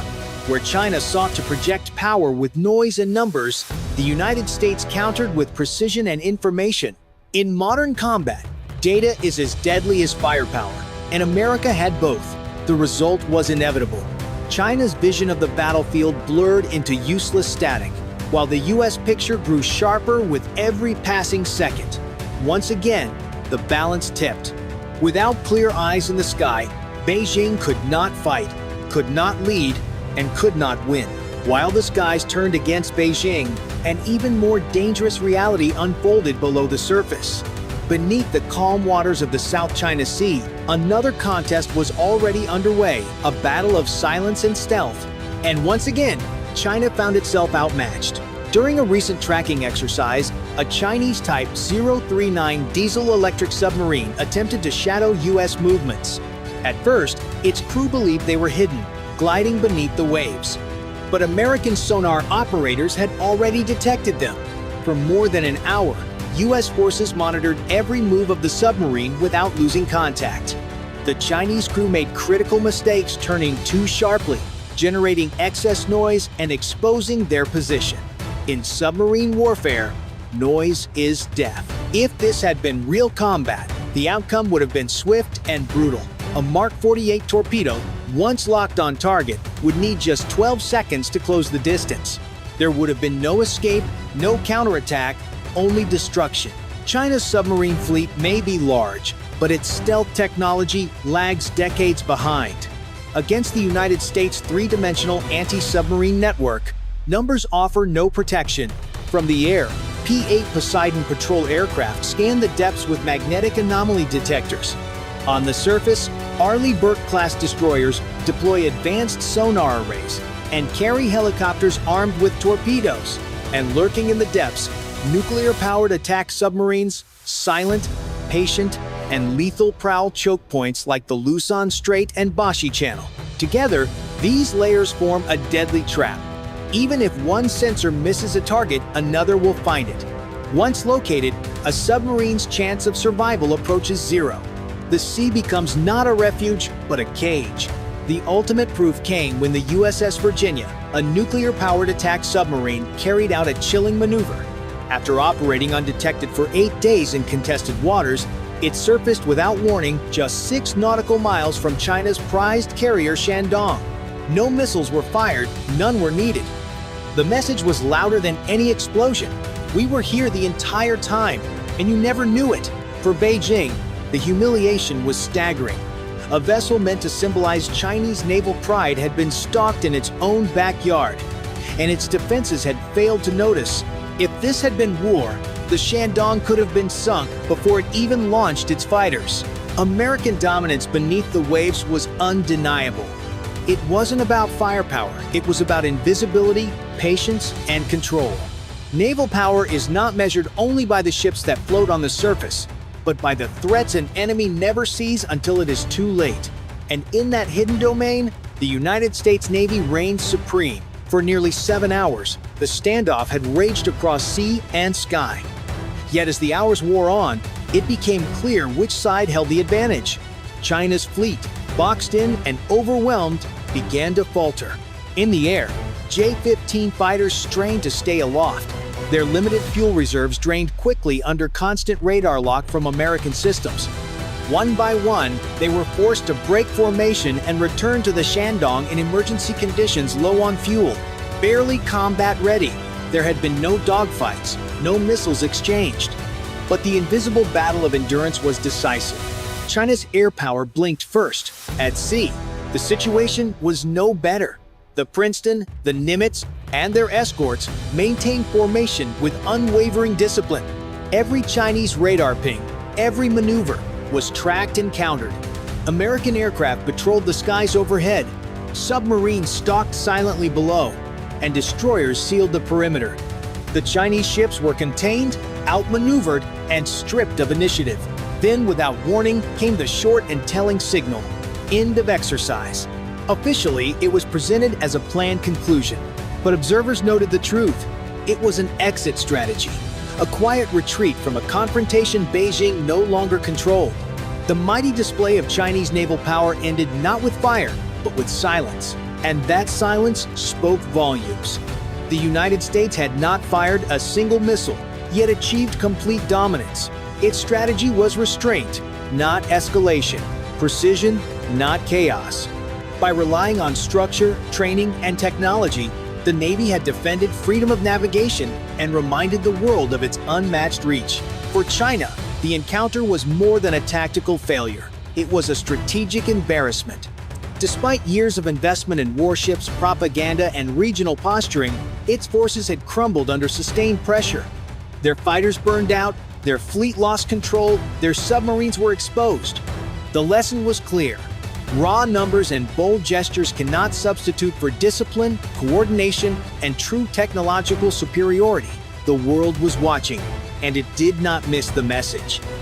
When the United States Navy arrives in force, it does not need to shout. Its silence is often louder than a missile launch. From sky to seabed, America had proven once again that it commands not only the oceans, but the very structure of international order. And so, the confrontation ended with China's retreat. But the deeper lesson endures. In high-stakes conflict, victory does not always belong to the side that strikes first. It belongs to the side that holds steady, that waits, that endures, and then reminds its rival that true power is measured not in aggression, but in control. It's 5:30 a.m., the 18th of July 2025. night clings to the Taiwan Strait, a narrow ribbon of water where the world's nerves live close to the surface.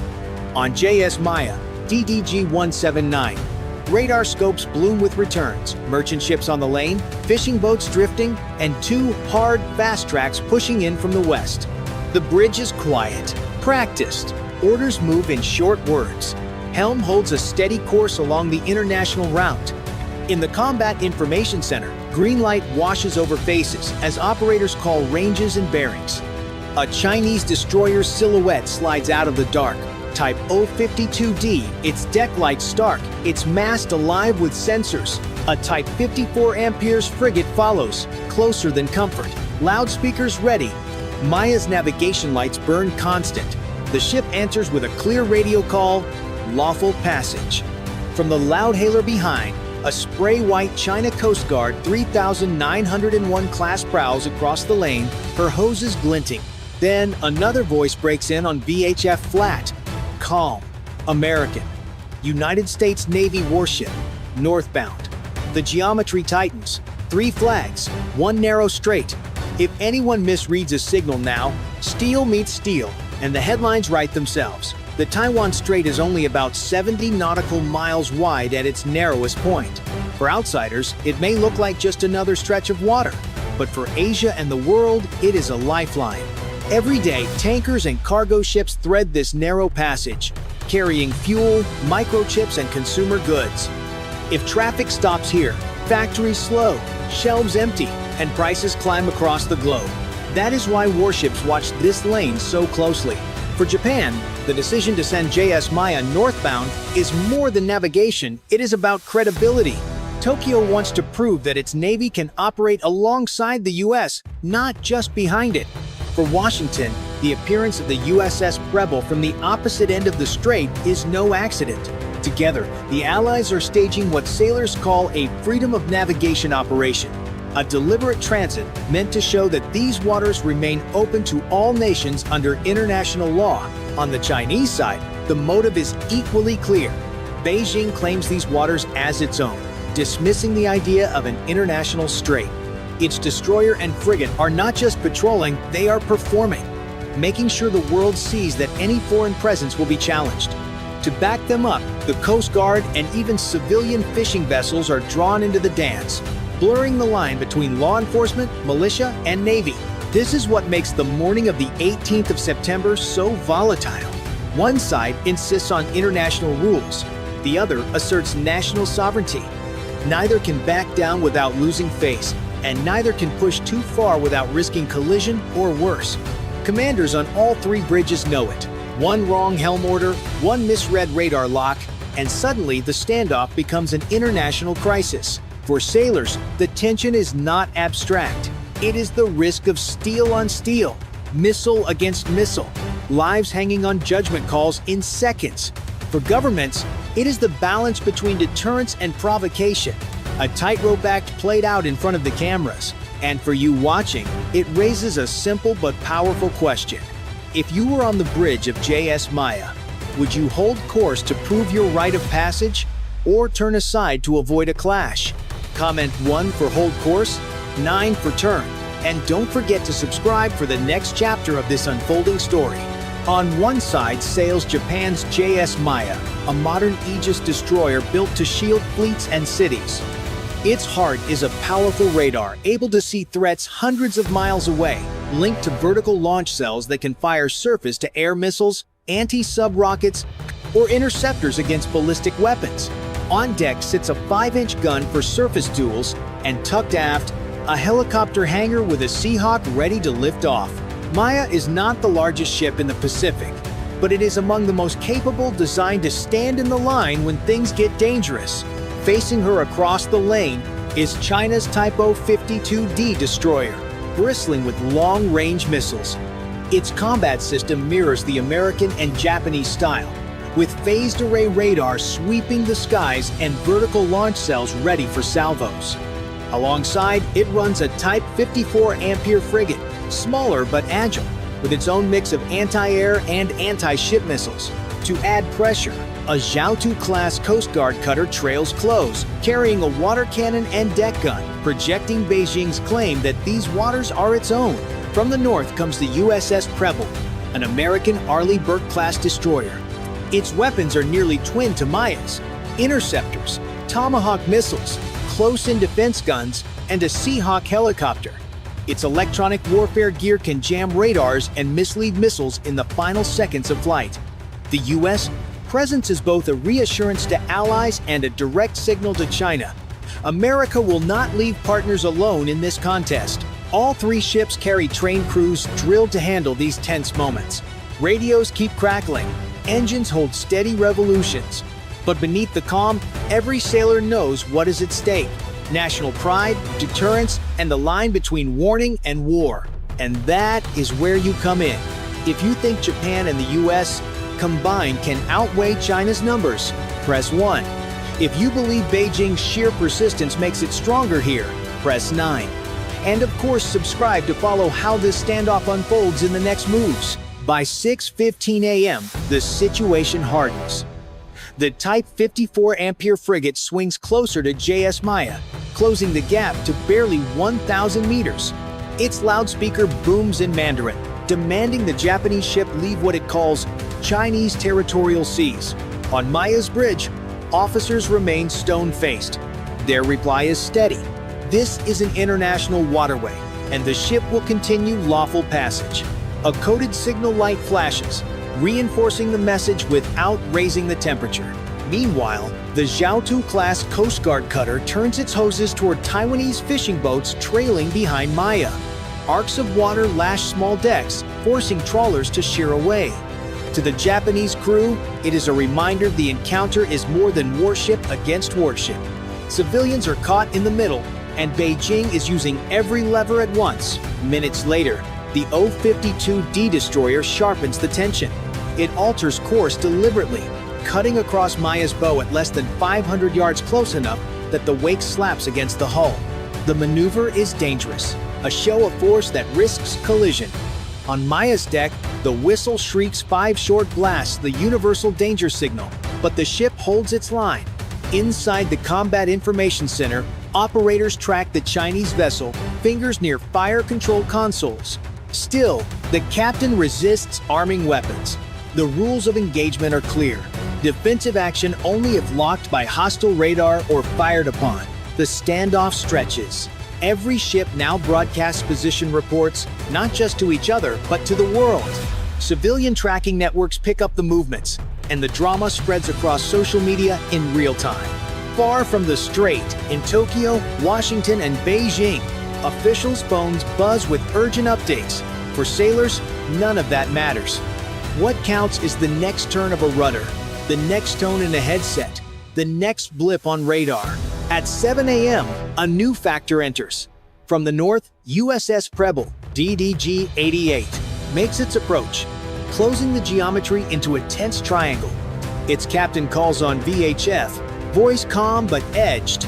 United States Navy warship conducting lawful passage. Any attempt to endanger navigation will be documented. The message is both reassurance and warning. On the Chinese bridge, officers exchange sharp glances. The game has shifted. Instead of isolating a Japanese destroyer, they now face a combined US-Japan presence. The triangle locks into place. Maya on one leg, Preble on another, and the Chinese O-52D anchoring the third. Inside this narrow strait, every helm order is magnified, every radio call a potential spark. Engines rumble, sailors scan through binoculars, and radar beams sweep harder. The risk of miscalculation climbs with every passing minute. In these moments, escalation is not about missiles flying, it is about perception, resolve, and the thin line between intimidation and accident. One aggressive turn could trigger a chain reaction no one can stop. For crews on deck, the choice is stark. Maintain discipline and endure the pressure, or risk a move history will record as the first shot of a new crisis in Asia. The minutes after 7:05 a.m. stretch into the most dangerous sequence yet. The Type O-52D destroyer swings wide, then turns sharply, cutting back toward Maya's course. Distance shrinks, 400 yards. Then 3:50. The Japanese bridge crew braces for impact. Every order is clipped, calm, drilled into muscle memory. Steady course. Engines maintain speed. The destroyer refuses to yield. On Maya's deck, sailors clutch railings as the Chinese hull looms larger. In the Combat Information Center, the radar operator calls out. The enemy's fire control radar is sweeping harder, skimming just short of a lock. One more step, and it could be read as hostile intent. The Japanese captain's hand hovers near the weapons release key, but holds. The mission is freedom of navigation, not escalation. Suddenly, the Type 54 Ampere frigate makes its own move. It alters course to pass across Maya's stern, leaving only 300 yards of clearance. The narrow lane becomes a trap. The water churns as wakes overlap, buffeting the Japanese destroyer. Whistles blare, and 5 short blasts cry again across the strait. On Maya's deck, the 5-inch gun is manned, ammunition ready. The phalanx whirs, spinning up, but not firing. From the north, USS Preble reacts. Its captain orders the MH-60R Seahawk airborne. The helicopter rises, cameras rolling, transmitting every frame to higher command. Over the radio comes a firm declaration. Unsafe maneuvers recorded. Responsibility will be clear. The presence of the American aircraft changes the geometry China knows. Every aggressive step is now documented and broadcast beyond the strait, yet tension only spikes higher. The O-52D's missiles are reported hot, hatches powered, and systems awake. Maya answers by bringing a pair of SM-2 interceptors online in its vertical launch cells. Preble does the same with ESSMs. For a moment, the triangle of steel is balanced on a knife edge. One radar lock, one misfire, and salvos could cross the sky within seconds. On deck, sailors stare at the opposing bridge through binoculars, close enough to see figures in uniform. Engines thrum, horns blast, and water foams as 3 great hulls circle within a strait, too narrow for comfort. For the men and women aboard, it is not theory. It is the split-second reality of steel, fire, and lives in the balance. The standoff teeters. And here's where you step in. If you were commanding JS Maya, would you hold course to prove your right of passage, press 1, or yield to avoid collision, press 9? Either way, subscribe so you don't miss how this clash resolves in the final act. By 7:40 a.m., the crisis eases. Orders ripple through the Chinese formation. The O-52D destroyer steadies its helm and pulls away, opening distance to over 2 nautical miles. The 54 Ampere frigate follows, sliding back into line. The Coast Guard cutter throttles down, no longer spraying its hoses.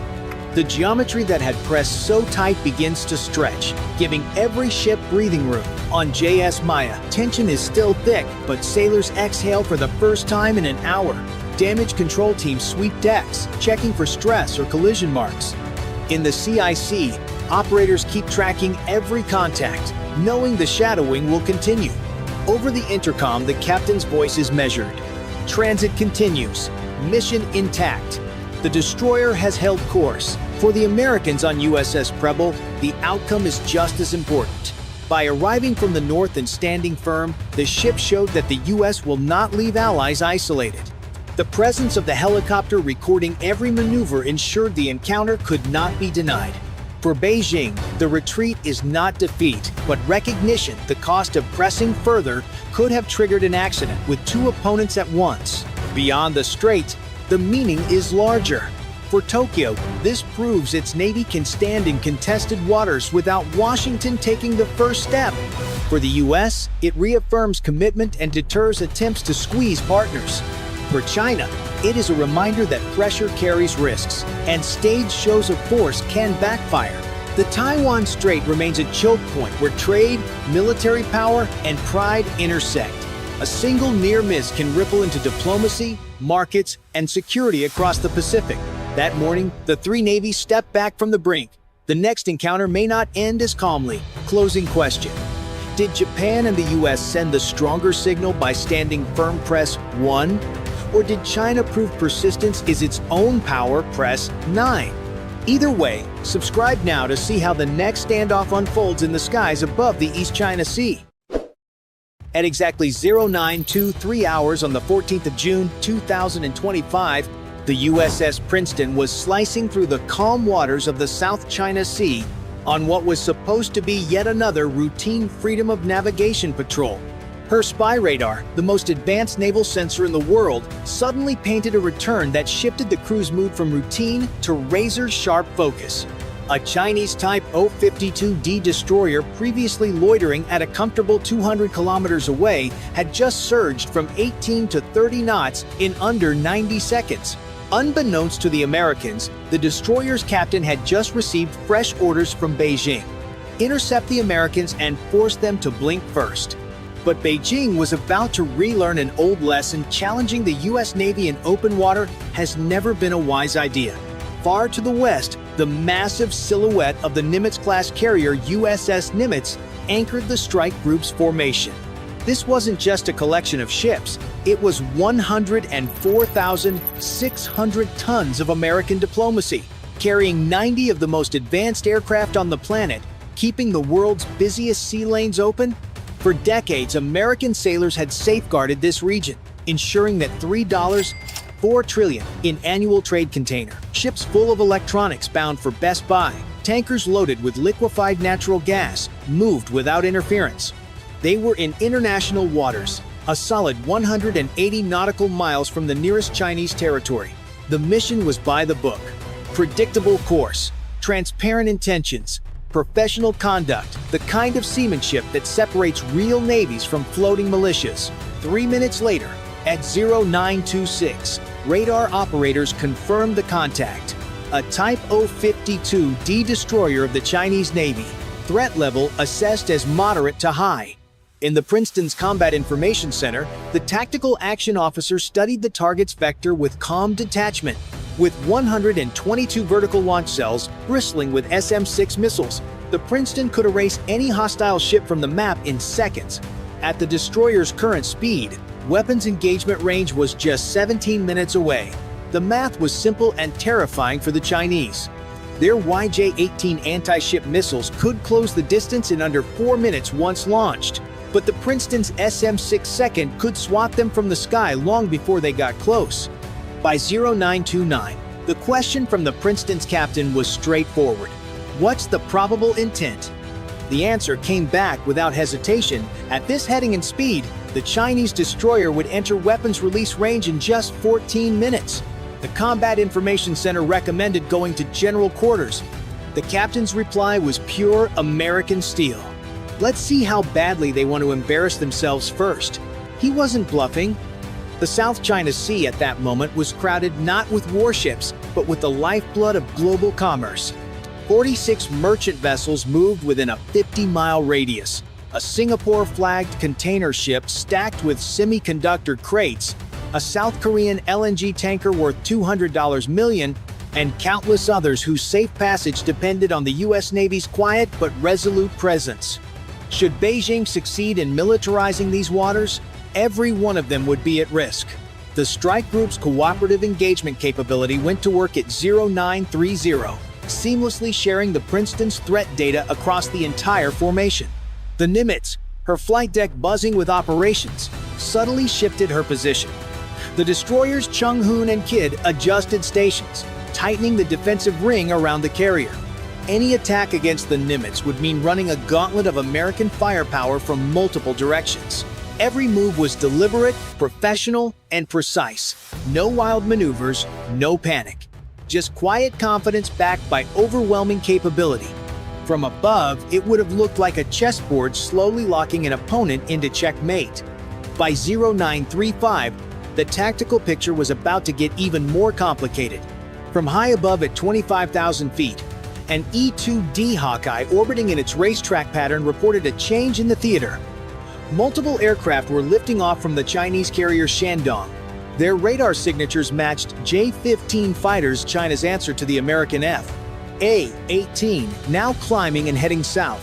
If Beijing's plan was to intimidate, they had just committed to raising the stakes. From the Hawkeye's vantage point, the incoming J-15 second looked determined if a bit overconfident. Climbing hard, their formation arrowed south toward the American strike group. But the air controllers aboard the E-2D quickly noticed something almost comical. The J-15 were struggling to gain altitude. The culprit was no mystery. China's ski jump launch system, the pride of the Shandong, severely limited takeoff weight. That meant reduced fuel and smaller weapons loads an uncomfortable handicap when facing a fully fueled American carrier air wing. While the drama played out in the skies, a new contact appeared below the waves.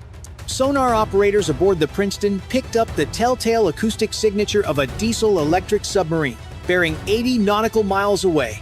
Classification: probable type 039. Instead of the stealthy whisper of a professional crew, this boat was broadcasting its presence like a freight train. The captain's dry remark, "Any competent submarine crew would be mortified," earned a few chuckles in the CIC. Beijing's intentions were becoming clear. This was a multi-domain intimidation campaign. A destroyer pressing from the west, a submarine creeping from the southwest, and carrier-borne fighters sweeping down from the north. On paper, it was a coordinated show of force. In reality, it was a parade of mismatched equipment. 1,992nd-era surface ships, ski jump fighters that burn fuel faster than they climbed, and noisy submarines that might as well be pinging their coordinates over the radio. For the U.S. Navy, this wasn't a fight, it was a live-fire rehearsal without the firing. American pilots and sailors calmly cataloged every radar pulse, every maneuver, every acoustic note, feeding it into an ever-growing library of Chinese capabilities and weaknesses. If Beijing thought they were rattling Washington's nerves, they were badly mistaken. At 0943, an RC-135B rivet joint, a lumbering Boeing 707 crammed with electronic intelligence gear, added another layer to the picture. For 6 hours, it had been orbiting well outside the engagement zone, hoovering up every emission from the Chinese task group.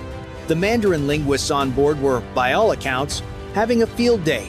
One particularly telling intercept came through. Dark Star confirms Chinese pilots requesting permission for aggressive maneuvers. Repeat, requesting clearance to buzz our ships. In other words, even their aggression needed approval from faraway Beijing. By the time that permission came, the tactical situation would have shifted 3 times over. The Americans were operating inside the opponent's decision loop, a position from which victory is all but inevitable. By 0947, the crisis slid to the brink. The Chinese destroyer's Type 346 Ampere phased array radar stopped its wide search and snapped into a hard lock on the USS Nimitz fire control quality, unmistakable and menacing. In naval terms, it was the digital equivalent of raising a pistol, thumbing the hammer, and pointing at the carrier's chest. Many navies would have answered with immediate counter-illumination or even preemptive defensive fire. Inside the Princeton CIC, discipline ruled. Fiery control radars stayed in standby. Voices were calm. Checklists flowed. Yet every firing solution was refining in real time. SMI 6-second and SMI 2-second in surface mode. Harpoons from other screens. The carrier air wing overhead angles of attack multiplied, while the destroyer's options dwindled. The American crew logged every detail: bearing, range, pulse repetition, time on, time off. The lock held for exactly 30 seconds, just long enough for Beijing to boast, "We could have fired, not long enough to trigger U.S. rules of self-defense." Then came a rash play from above. A lone JF-15 broke formation and screamed down on a Hornet in what pilots call a thump, an intimidation pass. The F-A-118 driver, Top Gun trained, rolled, inverted, pulled, and slid neatly into the Chinese fighter's 6 o'clock. His helmet display painted a perfect cue. An AIM-910 would have raced straight up the tailpipe. For 3 taut seconds, the solution was solid. The trigger never moved. Professionalism over impulse. Below the thermal layer, the last piece of China's act stumbled. The Type 039 diesel-electric boat tracked quietly for nearly an hour, edged closer under cover of the ocean's temperature gradient. At 0951, it made a critical error, raising its snorkel to recharge just 15,000 yards off the cruiser. Sonar sang out, "Probable type 039, bearing 159, making noise like a freight train. Position fixed within meters, acoustic fingerprint already in the library." Had shots been ordered, and ASROC would have been in the water within seconds, and the contact would have become artificial reef. What Beijing billed as a coordinated show of force had boxed itself in carrier to the northwest, destroyer to the west, submarine to the southwest. If shooting started, none of the three would likely survive the first 5 minutes.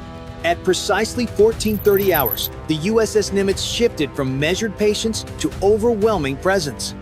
In the largest single carrier launch in years, her deck crew executed a symphony of motion honed by decades of practice.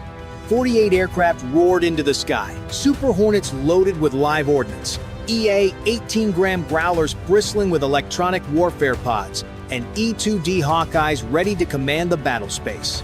Catapults slammed forward at 45-second intervals, hurling jets into the humid South China Sea air. Steam vented in white plumes, the rhythmic thunder echoing for miles. The Growlers struck first not with missiles, but with electrons. Their ALQ-99 pods poured high-power jamming across the Chinese task group's radar bands, shredding situational awareness. On the Shandong screens, false targets bloomed by the hundreds. Real tracks winked out, and the picture dissolved into static and chaos. Controllers couldn't tell ghosts from threats. Everything was a threat. Then came the shock Beijing never saw coming. 6 nautical miles off the Shandong's port beam, the black, knife-like sail of a Virginia-class attack submarine broke the surface. For 8 silent days, she had shadowed the Chinese formation, evading every sonar ping, every sonobuoy, every ASW helicopter. The sub's captain ordered an emergency surface purely for effect. Water cascaded from her hull in the afternoon sun. Binoculars snapped to faces across the Chinese fleet. The unspoken message was unmistakable. We've been here the whole time, and you never knew. 90 seconds later, she slipped beneath the waves again, silent, invisible, untouchable. Above, the air war unfolded like a masterclass in modern combat. The Super Hornets, operating at full combat weight and linked via the secure Link 16 network, shared every radar picture in real time. One jet's eyes became every jet's eyes. The J-15 second, hamstrung by voice-only coordination and outdated sensors, were trapped in rigid, close formations, predictable, vulnerable. Growler jamming fractured Chinese communications. Pilots chasing radar ghosts burned precious fuel in fruitless maneuvers. Meanwhile, American fighters executed the wall stacked high, medium, and low in overlapping engagement zones. Any path toward the Nimitz was a suicide run through layers of missiles and cannon fire. By the 40-minute mark, Chinese fuel gauges were sinking fast. Ski jump launches had robbed the J-15 second of endurance. Their hard climbs burned what little reserve they had. Engagements ended the same way: American fighters in firing position, Chinese defensive and retreating. Each withdrawal bled more fuel until the inevitable happened. One by one, they peeled away toward the Shandong, bingo lights flashing, combat loads unused. For the Americans, this was not just a show of force. It was a live demonstration of total domain dominant surface, subsurface, and air executed with precision, patience, and devastating effect. By late afternoon, the Chinese formation had been stripped of any credible offensive punch. Their submarine had been humiliated, their destroyer pinned in a kill box, and their air wing bled dry by fuel starvation. The Shandong herself remained a lumbering liability, her ski jump deck emptying fighters faster than she could recover them. American pilots maintained disciplined pressure without firing a shot. Every intercept was precise, every maneuver deliberate. Hornets rolled into firing positions only to break away, sending an unmistakable message: we could end this anytime we choose. Above it all, the E-2D Hawkeyes continued to feed a perfect, God's eye tactical picture to every friendly asset within range, ensuring there were no surprises, only opportunities. At 1,623 hours, the decision finally came from Beijing. The Shandong's escorts altered course, their wakes curving away from the engagement zone. Official Chinese statements later claimed they were concluding scheduled exercises. No one present believed it. The truth was simpler. The attempt to project power in America's self-declared Sixth Great Lake had ended in quiet, undeniable retreat. The U.S. strike group held formation, neither chasing nor gloating. The mission remained the same as it had been at dawn. Keep the sea lanes open. Ensure that every merchant vessel in the region could continue its journey unmolested. From the Singapore flag container ship stacked with semiconductors to the South Korean LNG tanker worth hundreds of millions, the message was clear. You sail under our watch, and you sail safe. On the Princeton, logs were closed with meticulous detail radar locks, sonar tracks, intercept positions, all destined for intelligence archives. Each recorded signal and maneuver was another puzzle piece in understanding how the People's Liberation Army Navy operated under pressure. As the tropical twilight settled over the South China Sea, the Nimitz's flight deck hummed with recovery operations. One by one, Hornets trapped aboard, wings folding as they rolled to their spots. The carrier's island glowed under work lights, a city at sea finishing another day's work. For the American sailors, there was no celebration, just the quiet satisfaction of a job done to perfection. They had faced down a coordinated Chinese challenge across every domain: air, surface, subsurface, and had won without firing a single missile. The adversary had come to intimidate and to claim waters they had no right to. They left with a clear, unspoken lesson. In the South China Sea, the United States Navy is not just present, it owns the fight before it even begins. It's 4:20 a.m. on the 18th of June 2025. In the South China Sea, 140 nautical miles southwest of Mischief Reef, the USS Gerald R. Ford Carrier Group suddenly picks up dozens of fast-rising radar tracks. Alarms punch through the ship, red lights flood the passageways. Sailors grab helmets, slam hatches, and sprint to battle stations. On the flight deck, crews crouch behind tie-downs as the night sky flashes. Far off, thin orange needles fall toward the sea. Chinese DF-21D ballistic missiles and CJ-10 cruise missiles already inbound. The air smells of jet fuel and salt. Radios crackle. Weapons free. Aegis screens bloom with threat icons. Missiles are ranked by speed and angle, so the closest killers die first. On the bridge, the captain says one word: engage. Rails shudder as interceptors leap from the escorts. If the layers hold long, then medium, then close, the carrier lives. If one warhead punches through, steel tears, fire spreads, and the Navy's most advanced ship could vanish before sunrise. In the South China Sea, shipping lanes cut through one of the busiest highways on Earth. Every day, tankers and freighters move oil, grain, and semiconductors that keep stores stocked and factories running back home. The USS Gerald R. Ford Carrier Group patrols here to guard those lifelines and steady partners who live within missile range of disputed reefs. The job looks simple, but it's brutal. Keep sea lanes open while a rival probes every seam. Tonight, that rival is China's PLA, firing DF-21D anti-ship missiles and CJ-10 cruise missiles from H-6 Kelvin's bombers. This patch of ocean, 140 nautical miles southwest of Mischief Reef, is where one wrong call could shake global prices in days.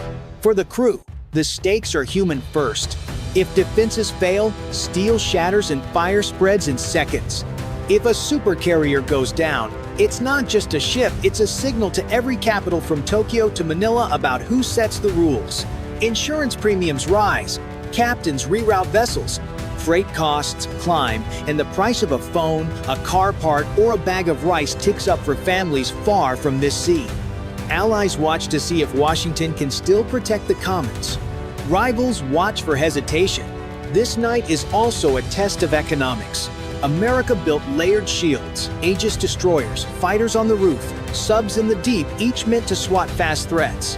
But defenders spend billions to beat cheaper missiles, and that math favors the attacker. The question is endurance. Can the carrier group hold the shield long enough to break the assault, or does sheer volume land a kill? Drop a quick 1 or 9 in the comments. US carriers hold the line, or Beijing's missiles punch through, and if you want part 3, that single digit keeps you with us. 4:32 a.m. The first alerts fade into the rhythm of action. The Ford's escorts USS John Finn and USS Halsey light off their vertical launch cells. Dozens of SM-3 interceptors roar upward, streaking into the black sky to meet the incoming wave. Each shot is calculated to kill the most dangerous track, buying precious seconds for the carrier behind them. The radar picture looks like a storm, icons multiplying, splitting, then vanishing in bursts of static as hits register. The first few intercepts work. Bright flashes mark ballistic missiles detonating in the upper atmosphere. Yet the screen fills again, new salvos arcing over the horizon, cruise missiles hugging low over the waves. CJ-10 skimmed barely above the water, forcing defenders to track them against sea clutter. The destroyers switched to SM-6, optimized for low-flying threats. Flares bloom, then fade, as warheads vanish. But more survive. On the Ford's flight deck, F-35C pilots race to their cockpits. Cats launch in quick rhythm, afterburners glowing. Fighters climb to meet bombers still circling hundreds of miles out. Their job, thin the herd before more missiles leave Chinese wings. Within minutes, the first intercepts hit home stealth jets, slash into H-6 Kelvin's formations, firing AMRAAMs that drop bombers before they can release a second load. Meanwhile, deep underwater, the fast attack subs USS Illinois and USS Missouri slide into firing position. Their tubes launch Tomahawk counterstrikes toward radar stations on Hainan and missile sites along the coast. Each launch is a message. Attacks won't go unanswered. Explosions ripple across the Chinese mainland as command centers and storage bunkers ignite. Back near the carrier, chaos narrows. A few DF-21D survive long enough to dive steeply toward the fleet. SM-6 rise to meet them. One explodes high, but another dives through the net. The warhead detonates close aboard. A thunderclap shaking the Ford. Shrapnel rakes the hull, injuring sailors topside, but the armor holds. No ship is lost. The defense bends but does not break. By 5:10 a.m., more than 50 missiles have been fired and 50 have been stopped. The surface of the sea glows with wreckage, debris floating in burning slicks. Smoke trails crisscross the dawn sky. Sailors breathe, but only for a heartbeat. Everyone knows this was just the first round. 5:40 a.m. The second wave comes in lower, faster, and meaner. Several Chinese drones and cruise missiles slip past the first curtain of defenses. The destroyers fire again, launchers glowing as SM-2 leaps skyward. But the radar picture stays crowded. The crew feels the tempo quicken. The enemy isn't just testing, they're pressing. Ford adjusts course by a few degrees, shrinking its silhouette against the swarm. The move tightens angles for defense, less broadside, more narrow target. Guns across the escorts come alive. Phalanx systems spitting tracers into the sky. Some missiles break apart in orange blossoms. Others keep driving straight. High overhead, a Hawkeye spins, pushing new bearings to every console. Decoys bloom chaff, flares, and Nulka rockets dragging seekers wide while C-RAM crews guard the last 100 yards. On the bridge, tension is measured in heartbeats. Sailors call out impact times, counting down in seconds. The captain's voice cuts through. Stay on it. The sea fills with explosions, water plumes shooting high as near misses slam in. The ship rides shockwaves, steel groaning with each hit nearby. Damage control teams stand ready with hoses and patch kits. Inside CIC, operators fight the clock. Jammers pour noise into seeker bands. SPY-1 arrays ship modes to hold low flyers against clutter. Track managers hand off targets in sequence, avoiding gaps. Link 1-6 chatters, welding escorts, fighters, and the Hawkeye into one picture. Every clean handoff saves a missile for the next threat. Above, FA-18E race to cut off leakers. Pilots dive, dropping bombs on drones, skimming the waves. Each success buys the carrier another breath. Each miss brings the enemy closer. The crew knows. If even one warhead hits, the mission unravels. Magazines aren't bottomless. Every intercept burns money and minutes. Yet the defense holds. Layer after layer, the shield bends but does not break. Still, the sailors see it. China will spend missile after missile, drone after drone to land one strike. And that raises the question for everyone watching. Which side runs out first, America's defenses or Beijing's arsenal? If you think the US keeps holding, hit 1 inch the comments. If you believe sheer volume will break through, Hit 9 and make sure you're subscribed so you don't miss part 5 when the twist arrives. 6:15 a.m. Just as the Ford sailors think the storm is easing, the picture changes. Radar picks up dozens of new contacts, smaller, faster, and hugging the surface. These aren't the big ballistic arcs or lumbering cruise missiles. They're sea-skimming drones packed with explosives, launched in swarms from disguised fishing vessels and low-flying bombers. Harder to see, harder to kill. The crew realizes the shift instantly. Ballistic interceptors won't help here. These threats are coming in under the radar horizon, popping up with only seconds to spare. The captain orders close-range defenses to full alert. Phalanx CIWS turrets spin. C-RAM crews grip triggers, and every lookout is told. Eyes on the water. The first swarm arrives fast. Tiny silhouettes skim the waves, weaving unpredictably. Gunners open up, tracers slashing the dawn. Some drones burst apart, spraying metal shards into the sea. Others press forward, forcing last-ditch intercepts. The ship jerks hard to port, maneuvering to spoil incoming tracks. Every second counts. Above, F-35C drop low, using cannons and smart bombs to thin the pack. One pilot radios. Too many, too low. The fight shifts from long-range intercepts to a knife fight on the water's edge. Damage control teams brace, knowing even a single drone detonation on the hull could cripple systems. The twist is clear. China isn't just throwing missiles. They're layering weapons, long-range killers, then swarms of cheap expendables designed to saturate defenses. It's a brutal math problem. For every billion-dollar carrier, the other side spends pennies on drones. The US must adapt or risk bleeding resources dry. 6:45 a.m. The last wave closes in. Dozens of sea-skimming drones, the survivors of earlier barrages, dart straight at the Ford's formation. There's no time left for long-range missiles. This is point-blank combat. CIWS mounts thunder, spitting streams of depleted uranium rounds. Tracers carve across the sky, stitching the dawn with lines of fire. One drone erupts in a fireball, another slams into the sea, but more weave through. The ship shudders under violent maneuvers, spray covering the bow as steel grinds against the waves. Inside CIC, every console screams with warnings. Operators juggle dozens of inbound tracks, shifting targets in split seconds. C-RAM batteries launch, trails curling low across the water before detonating against fast-moving shapes. The noise is deafening, the pace relentless. On deck, sailors duck behind cover as gunners keep their barrels hot. One drone explodes so close that shrapnel rains across the flight deck, tearing into parked equipment. Fire crews race forward, foam spraying to smother burning fragments. Yet the deck remains operational. Jets keep launching, climbing into the smoke-stained morning. Bridge teams switch some mounts to local control as sensors glaze with salt. Medics haul 2 injured sailors below. Both are conscious. EOD sweeps hot fragments off the deck to keep catapults clear. The battle turns chaotic. One drone makes it through, diving hard. A burst of tracers rips it apart barely 50 yards from the hull. The blast knocks sailors off their feet, the shockwave rattling bulkheads, but the carrier survives. Another drone slips into range, destroyed in a flash by a Phalanx mount, firing its last belt of ammunition. Minutes stretch into eternity. Then, silence.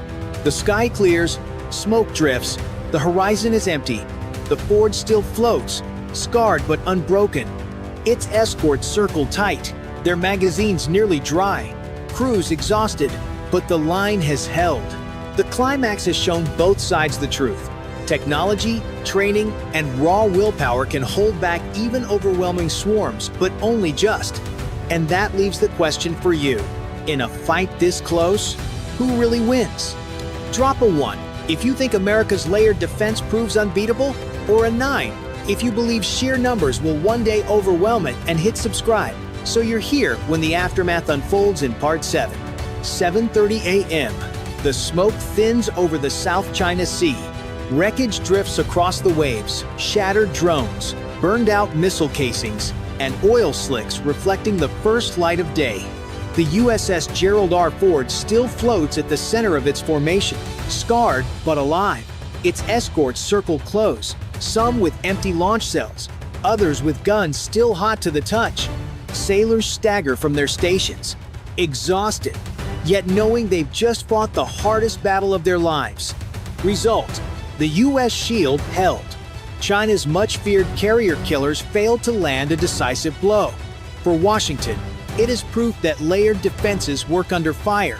For Beijing, it is a painful reminder that strategy on paper can crumble against training, coordination, and relentless will. Billions of dollars in missiles and aircraft are gone in hours, and with them much of the rocket force's regional punch. But the cost is real. U.S. magazines are nearly drained, crews are stretched thin, and every intercept fired tonight will take months and millions to replace. The battle shows a brutal truth. Defense works, but it's expensive. Offense can be cheap, relentless, and disposable. That equation will shape every clash to come. Allies in Tokyo, Manila, and Canberra watch closely. Confidence in American resolve surges, but so does awareness of the price. NATO even issues a rare statement of support in the Pacific, a sign that this fight echoes far beyond these waters. At the same time, Beijing faces the blow of losing prestige. The carrier killer myth cracked in public view. Tonight, the carrier group held fast. The sea lanes stay open, but the rivalry is sharpened. And that leaves one last question. When the next wave comes double the drones, backed by shore-based missiles, who bends first? Drop a 1 if you believe America can still hold the line, or a 9 if you think Beijing will learn, adapt, and overwhelm. Either way, subscribe now so you don't miss the next episode when the conflict escalates. At 5:59 a.m. on May 14, 2025, the still waters of the Taiwan Strait rippled with the wake of a single warship. The USS John Paul Jones, an American-guided missile destroyer, had just powered up her automatic identification system, a deliberate signal, a flare in the dark that announced to everyone who was watching, "We are here." For any other stretch of ocean, it would have been routine. But here, in one of the most contested waterways on Earth, it was something closer to defiance. Like walking into the toughest bar in town wearing the rival gang's colors, the message was clear. The U.S. Navy wasn't hiding. It was daring. 50 miles away, inside a Chinese coastal airbase, the morning silence cracked. A radar operator leaned forward as his scope lit up. Within seconds, the phone was in his hand and alarms began to wail across the tarmac. Two J-16 fighter pilots, still midway through their breakfast, abandoned their trays and sprinted for the hangars. Today was no ordinary day. In Beijing, it was Naval Glory Day, a celebration of sea power and national pride. For Chinese commanders, the sudden appearance of an American destroyer in the strait wasn't just an intrusion, it was an insult. By the time the J-16 pilots reached their jets, ground crews were already locking in weapons, PL-10 heat seekers and PL-15 radar-guided missiles. The fighters weren't taking off just to patrol. They were launching to make a point. On the bridge of the John Paul Jones, the captain already knew what was coming. His crew watched the sun rise over a deceptively calm sea, their destroyer slicing through the water at a steady 18 knots. Yet behind the calm, the tension was electric. The rules of engagement were strict defensive fire only, unless attacked first. But the men and women aboard understood. The next few hours could decide more than their fate. They could decide the course of nations. At 6:05 a.m., the stillness shattered. Twin J-16 fighters roared skyward, their afterburners carving fire across the dawn.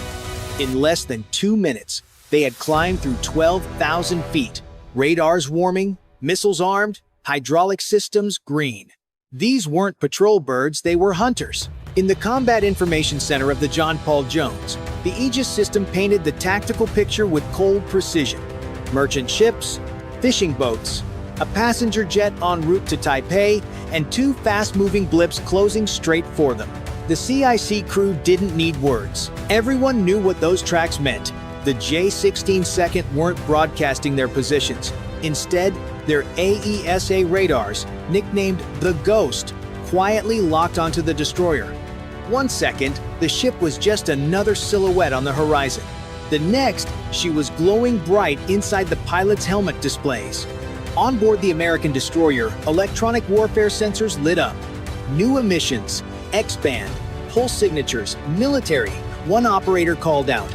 Recorders whirred to life, capturing every spike, every wavelength. The sailors weren't just watching, they were cataloging, documenting, building a library of everything the Chinese jets revealed. By 6:12 a.m., the lead pilot inverted his fighter at 18,000 feet, then rolled nose down in a high-speed dive. His target, empty ocean, exactly where his radar told him the destroyer was cutting through the waves. At 500 feet, he leveled off, screaming in at more than 450 knots. Every move choreographed, every detail a demonstration. We can hit you before you react. Inside the CIC, sailors exchanged quick glances, their screens showing the range collapsing fast. Every weapon system was armed in software, but still cold. The rules were clear, no shots unless fired upon. But the reality was brutal. At this speed and altitude, one mistake could end in fire, steel, and war. On deck, the roar of the jet was deafening. Crew members gripped railings as the fighter tore past, the shockwave slamming into sensors and rattling the mast. It wasn't an attack, not officially. It was a message, painted across the sky in raw intimidation. We own this airspace. What will you do about it? The first pass was only the opening move.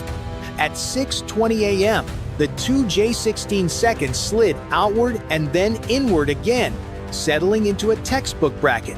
One fighter shadowed the destroyer's port quarter, the other mirrored starboard, their angles converging like pincers. From the American scope, it looked less like a flight pattern and more like a vice tightening by the second.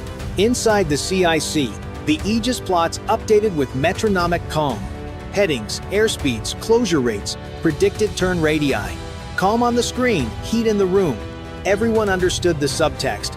If the US ship committed a hard lock on one jet, the other would gain a clean lane to threaten, photograph, or launch. Electronic warfare added a second front. The wingman toggled his radar into sea search, strobes sweeping the hull every 2 seconds. The lead fighter lit a KG-800 pod and poured noise into the spectrum, a smear of interference designed to blind fire control at the worst moment. On the spectrum analyzer, red spikes climbed like a heartbeat heading for crisis. Operators filtered, tagged, and recorded.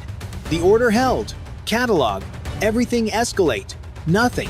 The lead pilot dropped again, combing the wave tops at 300 feet, then 250, trimming with featherlight inputs. At that altitude, the ocean is not scenery, it is a wall rushing past. A fractional pitch error becomes catastrophe. Yet he held a surgeon's line, crossing the bow offset for a perfect camera angle, HUD bristling with range gates and closure cues. On the bridge, the captain watched the sea and his people. He could arm missiles with a word. He could freeze the sky with a radiating lock that said, "Turn away." But every signal carried meaning, and meaning could be misread. The hardest thing to do in a fight is nothing, and do it perfectly. Then came the thump of speed. The starboard J-16 dived shallow and went transonic. Shockwave rolling over the superstructure like a physical shove. Windows rattled. Coffee leapt. Sailors clenched railings but held posture. In the CIC, someone exhaled a laugh that wasn't humor, just adrenaline baking off. The bracket tightened. Port fighter widened his arc, then knifed inward to squeeze geometry. If they carried YJ-83 second, they were already within plausible launch. The Aegis computer drew silent solutions. Which cells to wake? Which bearings guaranteed a kill? Which phasing minimized debris over friendly decks? Numbers were easy. Politics was not. Jamming spiked again. The destroyer's SLQ-32 answered with countermeasures, filters, deceptive returns, a shifting sandbar of false echoes. It was a chess match played at 450 knots, every move a dare. Show me your doctrine, I'll show you mine. Still, the captain refused the easy theater of rage. No warning shots, no lock beams. He let professionalism do what anger could not hold the line. The crew felt the decision like a load shared across 1,000 shoulders. Fear was present, but discipline was louder. When the starboard jet hauled vertical, the port wingman slid low across the wake, vapor pluming from his wingtips, canopy flashing like a blade. For a heartbeat, steel and jet were the only things that existed: the sea, the sky, and a choice. The destroyer kept course. The Americans documented everything, and the bracket, having proved its point, did not break the world yet. At 6:47 a.m., the horizon shimmered with something far more dangerous than fighters. A new contact bloomed on Aegis. Bigger, slower, undeniable. CIC operators didn't need to check the ID tables. The radar pulse signature was as distinct as a fingerprint. A Type 052D guided missile destroyer, Beijing's crown jewel. And it was closing fast. If the J-16 second were harassment, the 052D was escalation. Its Type 346 ampere phased array radar, notorious among U.S. crews, locked onto the John Paul Jones with the steady, confident hum of a predator. Within moments, the American destroyer was no longer just tracked. She was targeted. Almost on cue, 2 more J-16 seconds surged in from the mainland. Fresh fuel, fresh pilots, fresh aggression. They didn't circle cautiously like their predecessors. They came in hot, low, fast, impatient. The lead fighter dove to 200 feet, so close to the surface that sea spray misted across his canopy. At that height, the American destroyer filled every inch of his heads-up display. His wingman chose a riskier line.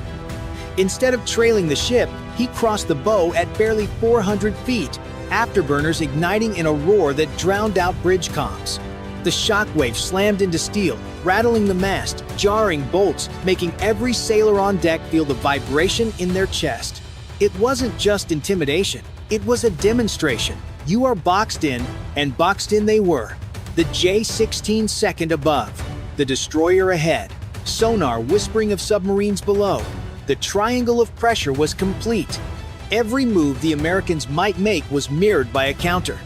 Every path of escape narrowed by design. In the CIC, displays glowed like a storm front. Airborne radar sweeping, jammers hissing, missile signatures probed and analyzed. The combat computer calculated timelines in brutal precision.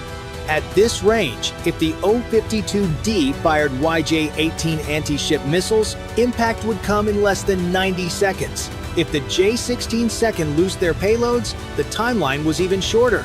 The tactical action officer hovered over the fire inhibit switch. 1,000 tons of steel and circuits stood ready. VLS cells packed with SM-2 second and ESSMs. CIWS mounts primed to spit tungsten walls. Everything was alive, but restrained. On deck, sailors braced against the salt wind, eyes fixed skyward as the fighters screamed overhead in alternating passes. Each roar louder than the last, each maneuver tighter, riskier, designed to drag nerves across raw edges. The crew didn't flinch. They couldn't. The captain had ordered calm, and calm was what they gave him, even as adrenaline burned through their veins. For the John Paul Jones, this was the knife's edge of naval diplomacy. To escalate meant war, to retreat meant humiliation. And so they held course straight, steady, deliberate. But everyone on board felt it. The margin for error was gone. One twitch, one flare, one nervous finger, and the strait would ignite. By 6:58 a.m., the harassment had peaked. The J-16 second no longer flew to impress cameras or to rattle nerves. They flew to push the John Paul Jones into a corner she could not escape. One fighter dropped to an illegal altitude of just 120 feet, its wingtips carving vapor trails as it skimmed so close to the waves that spray fanned behind it. It thundered barely 200 feet off the destroyer's port beam. Every second a deliberate test of the American self-control. Simultaneously, another J-16 roared overhead at 300 feet, its radar locking solid onto the destroyer's hull. There was no pretense left. This wasn't observation, it was targeting. Ahead, the 052D destroyer accelerated, white water boiling from her bow. She cut across the strait at 30 knots, completing the triangle with lethal geometry. Chinese warship ahead, fighters above, submarines lurking unseen below. The Americans were boxed inside a trap with no clean exit. In the CIC, the atmosphere thickened like storm air before a lightning strike. Alarms sang. The SLQ-32 filled the spectrum with hostile signatures. Both CIWS mounts spun up, Vulcan cannons whining as their barrels rotated into pre-fire RPM. Operators watched kill solutions stack on their screens. 17 simultaneous intercept paths, each one a clean shot, each one a potential trigger for catastrophe. The tactical action officer's hand hovered over the fire inhibit switch. He could feel the vibration of the cannons through the deck plates, the hum of missiles waiting in their launch cells. The Aegis computer whispered silent calculations: distance, closure, impact time. One click, one decision, and the next sound would not be alarms. It would be the thunder of missiles leaving their tubes. 5 seconds. That was all that stood between the Indo-Pacific and war. On deck, sailors felt it in their bones. Their destroyer was alive with energy, radars humming, guns primed, computers locked on, and still no order to fire.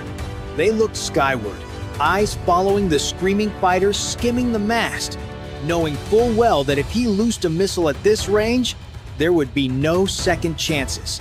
The CIWS was their last wall, and its barrel spun like a growl waiting for a bite.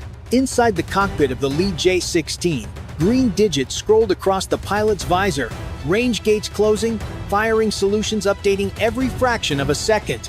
The temptation was there, the target fixed and glowing. He knew the Americans could kill him in a heartbeat, but only if they pulled the trigger first. And so he pushed closer, daring them, gambling with the silence of rules that chained both sides. 5 eternal seconds, then release. The J-16 second clawed skyward in vertical climbs, afterburners blazing.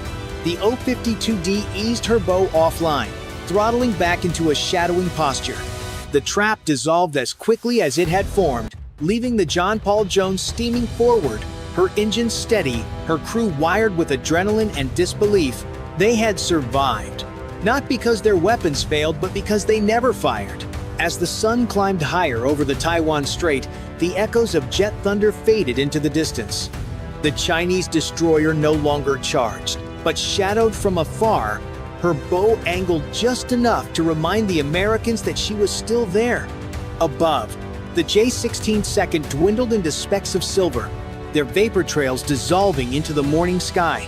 On board the John Paul Jones, the CIC quieted, but the tension lingered like static after a storm. Sailors removed their headsets with hands that trembled, not from fear, but from adrenaline refusing to fade. They had stood at the edge of war and had not crossed it, and that restraint had demanded more courage than any missile launch ever could. The captain sat in his chair, expression carved from stone, his silence heavier than any order. He knew what his crew had endured, 5 seconds in which history might have bent toward disaster. He also knew what they had achieved. The destroyer had sailed through, mission intact, without giving the enemy the excuse they had been baiting for. For every sailor, the lesson was unmistakable. In modern conflict, the first to fire may not be the victor. The true strength lies in control, in surviving the provocation without surrendering discipline. It is easy to unleash destruction. It takes far greater willpower to withhold it. As the John Paul Jones continued her transit at 18 knots, engines steady, wake trailing across contested waters, her message was written not in gunfire, but in resolve. We do not bend, and we do not break. The world would remember this standoff not for shots fired, but for the silence that held them back, and perhaps for the deeper truth it revealed. Sometimes the bravest warriors are not those who strike first, but those who refuse to. It's 14:20 CST on the 27th of September 2025. In the South China Sea, near Scarborough Shoal, the U.S. carrier USS Nimitz suddenly spots a fast-approaching contact. Bridge alarms pierce the air. Sailors sprint to stations, scanning radar and lookout reports. Out on the horizon, a massive white hull cuts across the waves. China Coast Guard ship CCG 3104, a Jiaotu-class giant, charging in with escort cutters at its flanks. Within moments, the Chinese vessel swings dangerously close, forcing the American carrier to alter course. High-pressure water cannons roar, slamming into a nearby Philippine patrol ship and even shattering windows on local fishing boats. Radio chatter fills the air, urgent and chaotic. This is not a drill. The confrontation has begun, and the next minutes will decide whether this clash stays gray zone or spirals into something far worse. On deck, flight crews brace, tie-downs rattling. One wrong move, and steel on steel turns this standoff into a disaster. In the South China Sea, trade routes thread through the water like arteries of the global economy.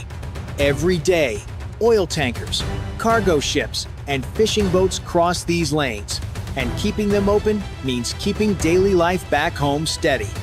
At this moment, USS Nimitz is not just another carrier, it is the shield standing between free passage and a blockade.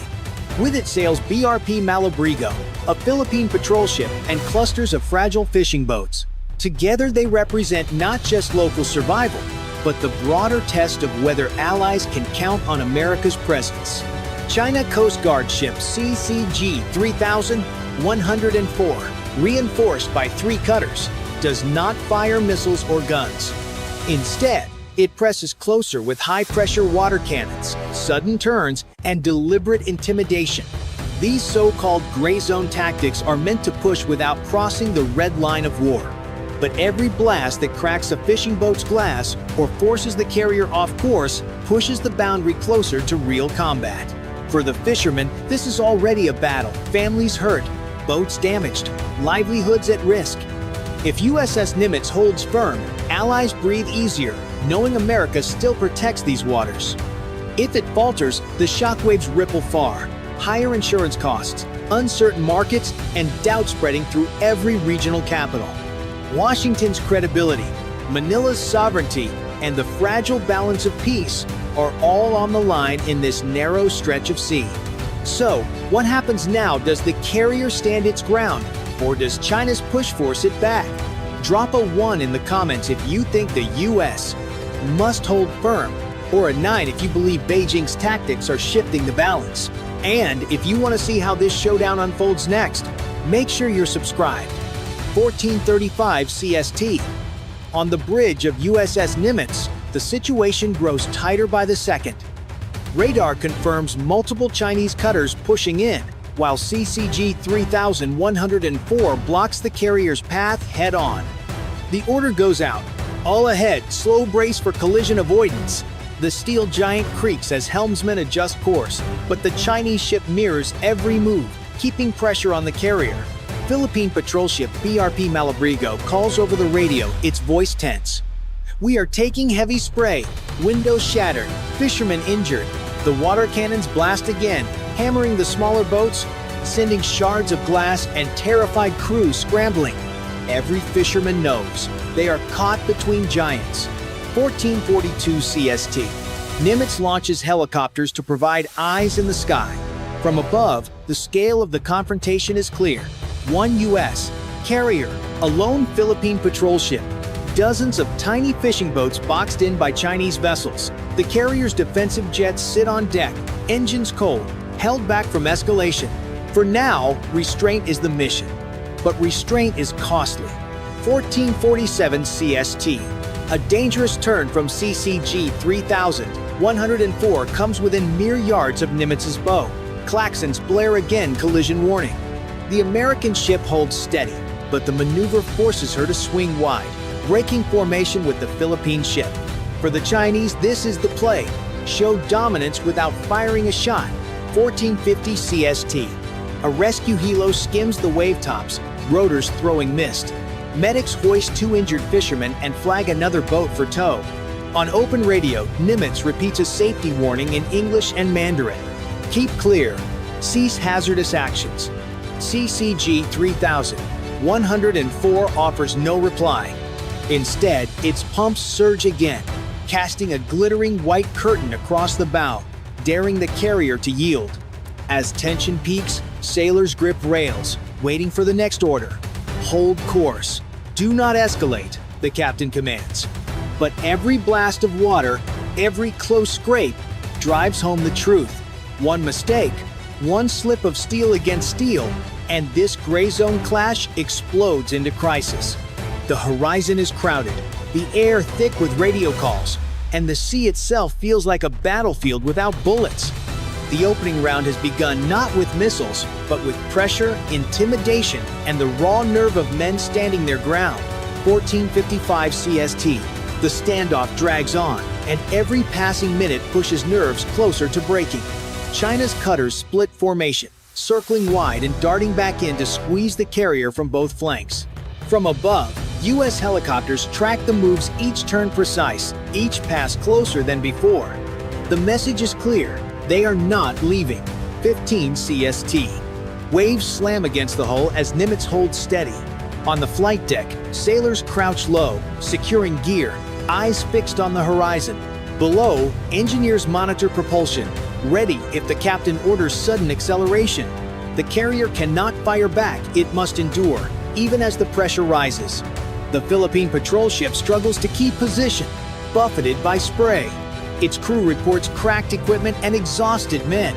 Fishing boats scatter, each blast of water splitting families. Mothers screaming into radios for help. For them, this isn't politics, it's survival in real time. 15-8 CST. CCG 3104 makes its boldest move yet. Swinging across Nimitz's bow at a distance so tight sailors can see crewmen filming with phones. One wrong calculation, one unexpected wave, and steel against steel becomes unavoidable. On both bridges, men grip consoles, praying no mistake sparks disaster. 15:15 CST. A fresh spray arcs high over Malabrigo, slamming across its bridge windows and knocking sailors flat. The patrol ship wavers, nearly broadsiding a fishing boat before steering hard to recover. Over the radio, desperate voices shout, "Stay clear! Hold position!" Chaos spreads, and every vessel feels the squeeze. Tension shifts from endurance to brinkmanship. Neither side wants war, but neither side backs down. Radios crackle with warnings, translations firing back and forth. Each second feels stretched thin, every eye locked on the sea, waiting for the next aggressive move. And this is the heart of gray zone warfare. One side pushes, the other resists, and the line between intimidation and open conflict blurs to nothing. The outcome depends on who holds their ground the longest and who blinks first. So tell us, if you were on that deck, would you hold firm with the US sailors or give way under Beijing's push? Drop a 1 in the comments if you stand with holding the line, or a 9 if you think pulling back avoids disaster. And don't forget to subscribe to see how this clash escalates in the next chapter. 15:20 CST. Just when the crews think they've seen the peak of the pressure, something shifts. Chinese cutters peel away, opening a gap, but it's no retreat. Instead, smaller, faster boats surge forward, darting low across the waves. These aren't warships. They're militia-style craft, rugged fishing hulls with reinforced bows and powerful pumps, built to harass and ram if needed. For sailors on Nimitz, the new threat is harder to track. Radar struggles to lock onto the small profiles, while lookouts strain to keep count as the swarm closes in. The Philippine patrol ship warns, multiple fast contacts inbound, bearing 085. On the flight deck, pilots move toward their aircraft, waiting for launch clearance. 15:25 CST. The militia boats weave among civilian fishing vessels, hiding in the clutter. Then one lunges, blasting its water cannon across a U.S. helicopter hovering low on rescue. The rotor wash scatters the spray, but the intent is clear. China is tightening the screws with a more aggressive play. Seconds matter. The carrier's escorts adjust formation, blocking the swarm where they can. Radios crackle. Do not fire unless fired upon. But the rules feel fragile, one misstep from breaking. To the Chinese, speed and numbers are their weapons. To the Americans, discipline and control remain the only shield. Now, the clash changes shape. It's no longer ship against ship, but a swarm against a giant. One spark collision, panic, or a single shot could ignite the sea. This is the twist. The fight is no longer about one carrier's path. It's about swarms, chaos, and the limits of restraint in waters already on edge. 15:32 CST. The sea is chaos. Militia boats dart in, weaving between the fishing craft while CCG-3104 looms like a wall of steel across the carrier's path.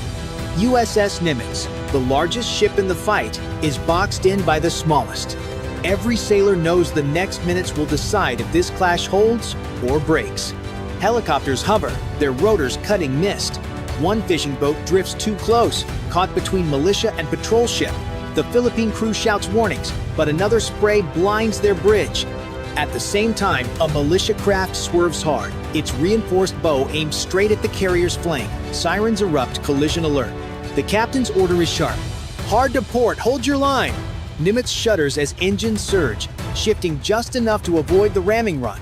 The militia boat misses by meters, spray drenching sailors on deck.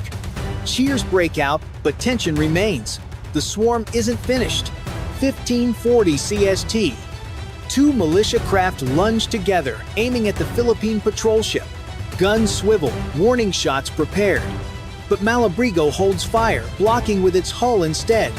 Steel scrapes as paint peels off the side. But the patrol ship stays upright. It's a gamble, risking damage to avoid escalation. Then the biggest test. CCG-3000. 104 turns in again, closing distance fast. From the bridge of Nimitz, sailors can see crewmen leaning over the bow, waving flags, signaling the carrier to yield. For the Americans, giving way means ceding the sea.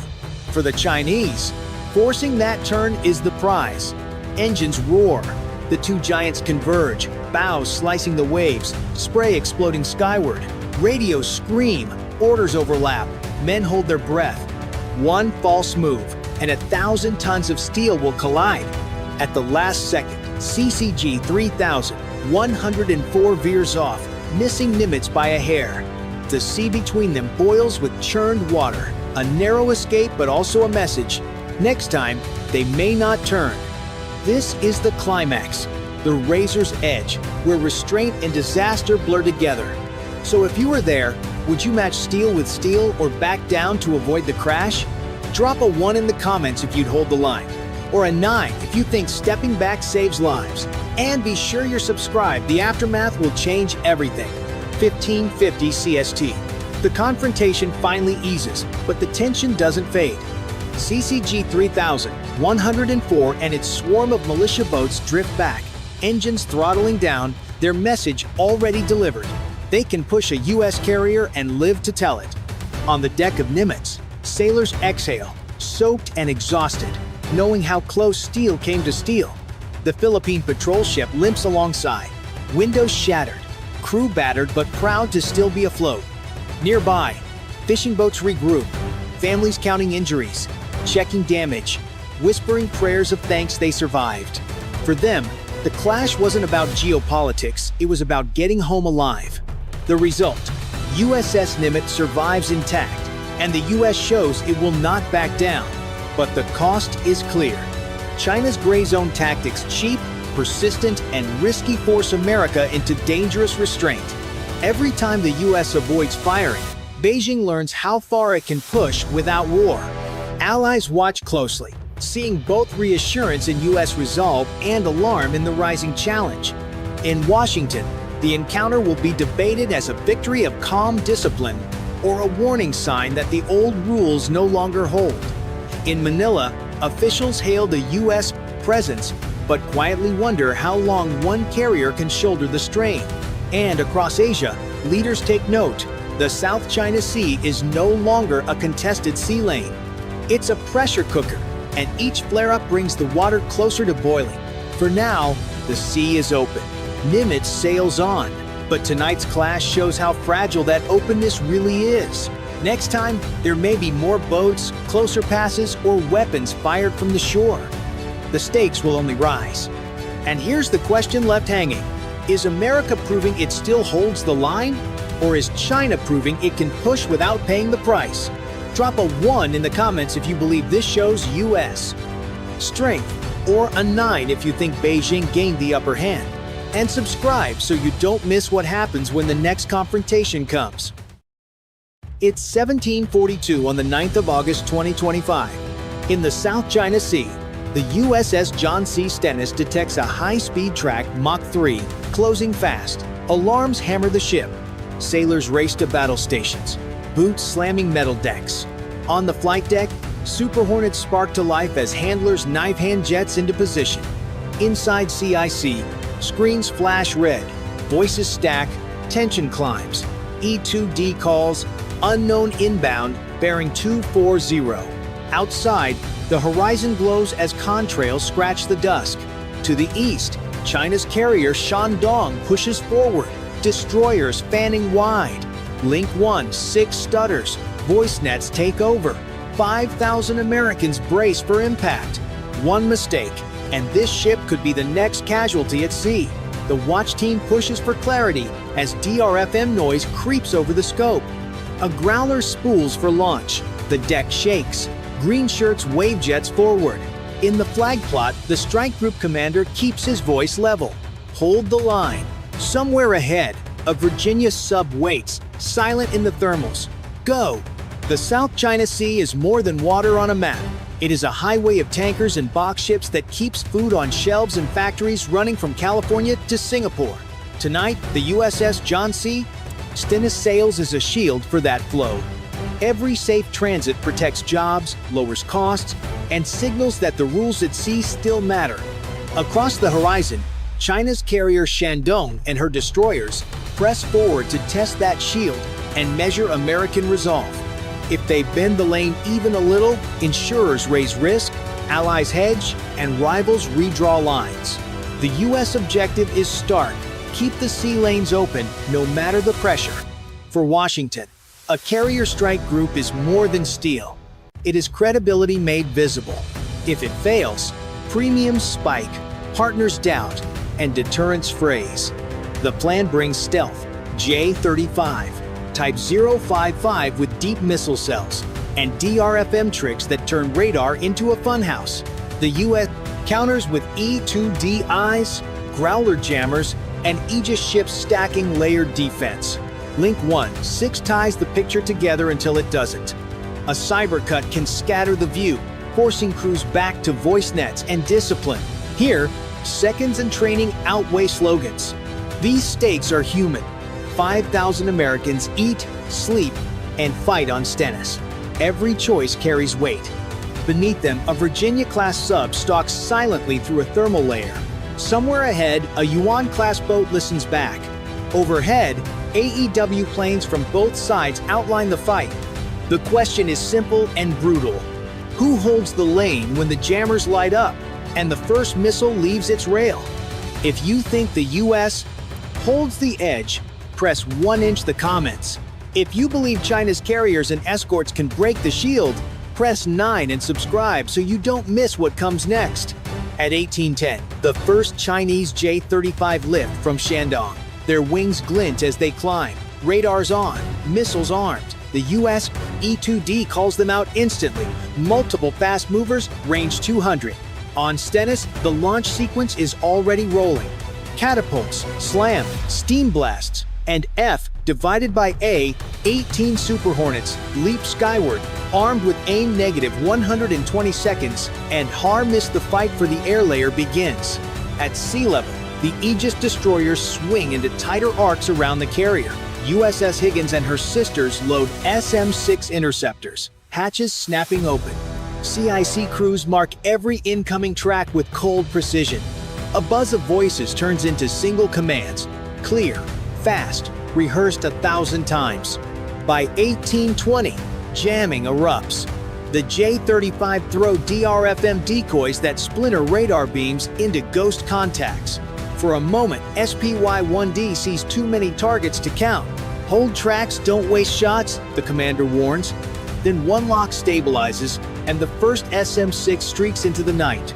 It arcs high, searching, then dives. A distant flash marks a kill. The crew doesn't cheer. More dots keep coming. Growlers join the fight, their pods screaming invisible noise across enemy frequencies. Pilots call Magnum as harms streak toward jammers on the Chinese flank. Explosions flare, then fade into smoke. But the sky fills again, new fighters, new missiles, more shadows to chase. At 1825, the Virginia-class submarine makes her move.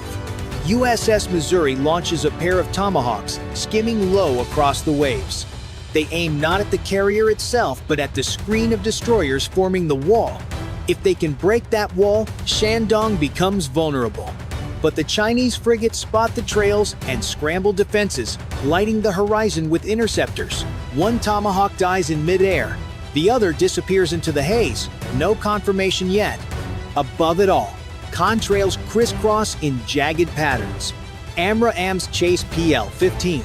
Each missile a coin flip of survival. A Hornet dodges hard, flares ripping past its canopy. A J-35 dives out, smoke trailing. The radio fills with short clip calls. Fox 3, Splash 1, defensive, break left. Explosions roll in the distance like thunder, and the night sky becomes a chessboard lit by fire. The opening exchange is brutal, fast, and nowhere near over. At 1830, the second wave arrives. Several Chinese drones slip through gaps in the radar picture, their small signatures hiding inside jamming clouds. USS Higgins fires bursts of SM-2, scoring hits on some, but not all. The carrier group shifts formation, destroyers pulling in closer, bows cutting spray as they tighten angles for mutual defense. The carrier turns a few degrees into the wind, narrowing its profile. On deck, more Hornets launch in a steady rhythm, each jet catapulted into the night sky to plug holes in the shield. Below deck, sailors haul ordnance,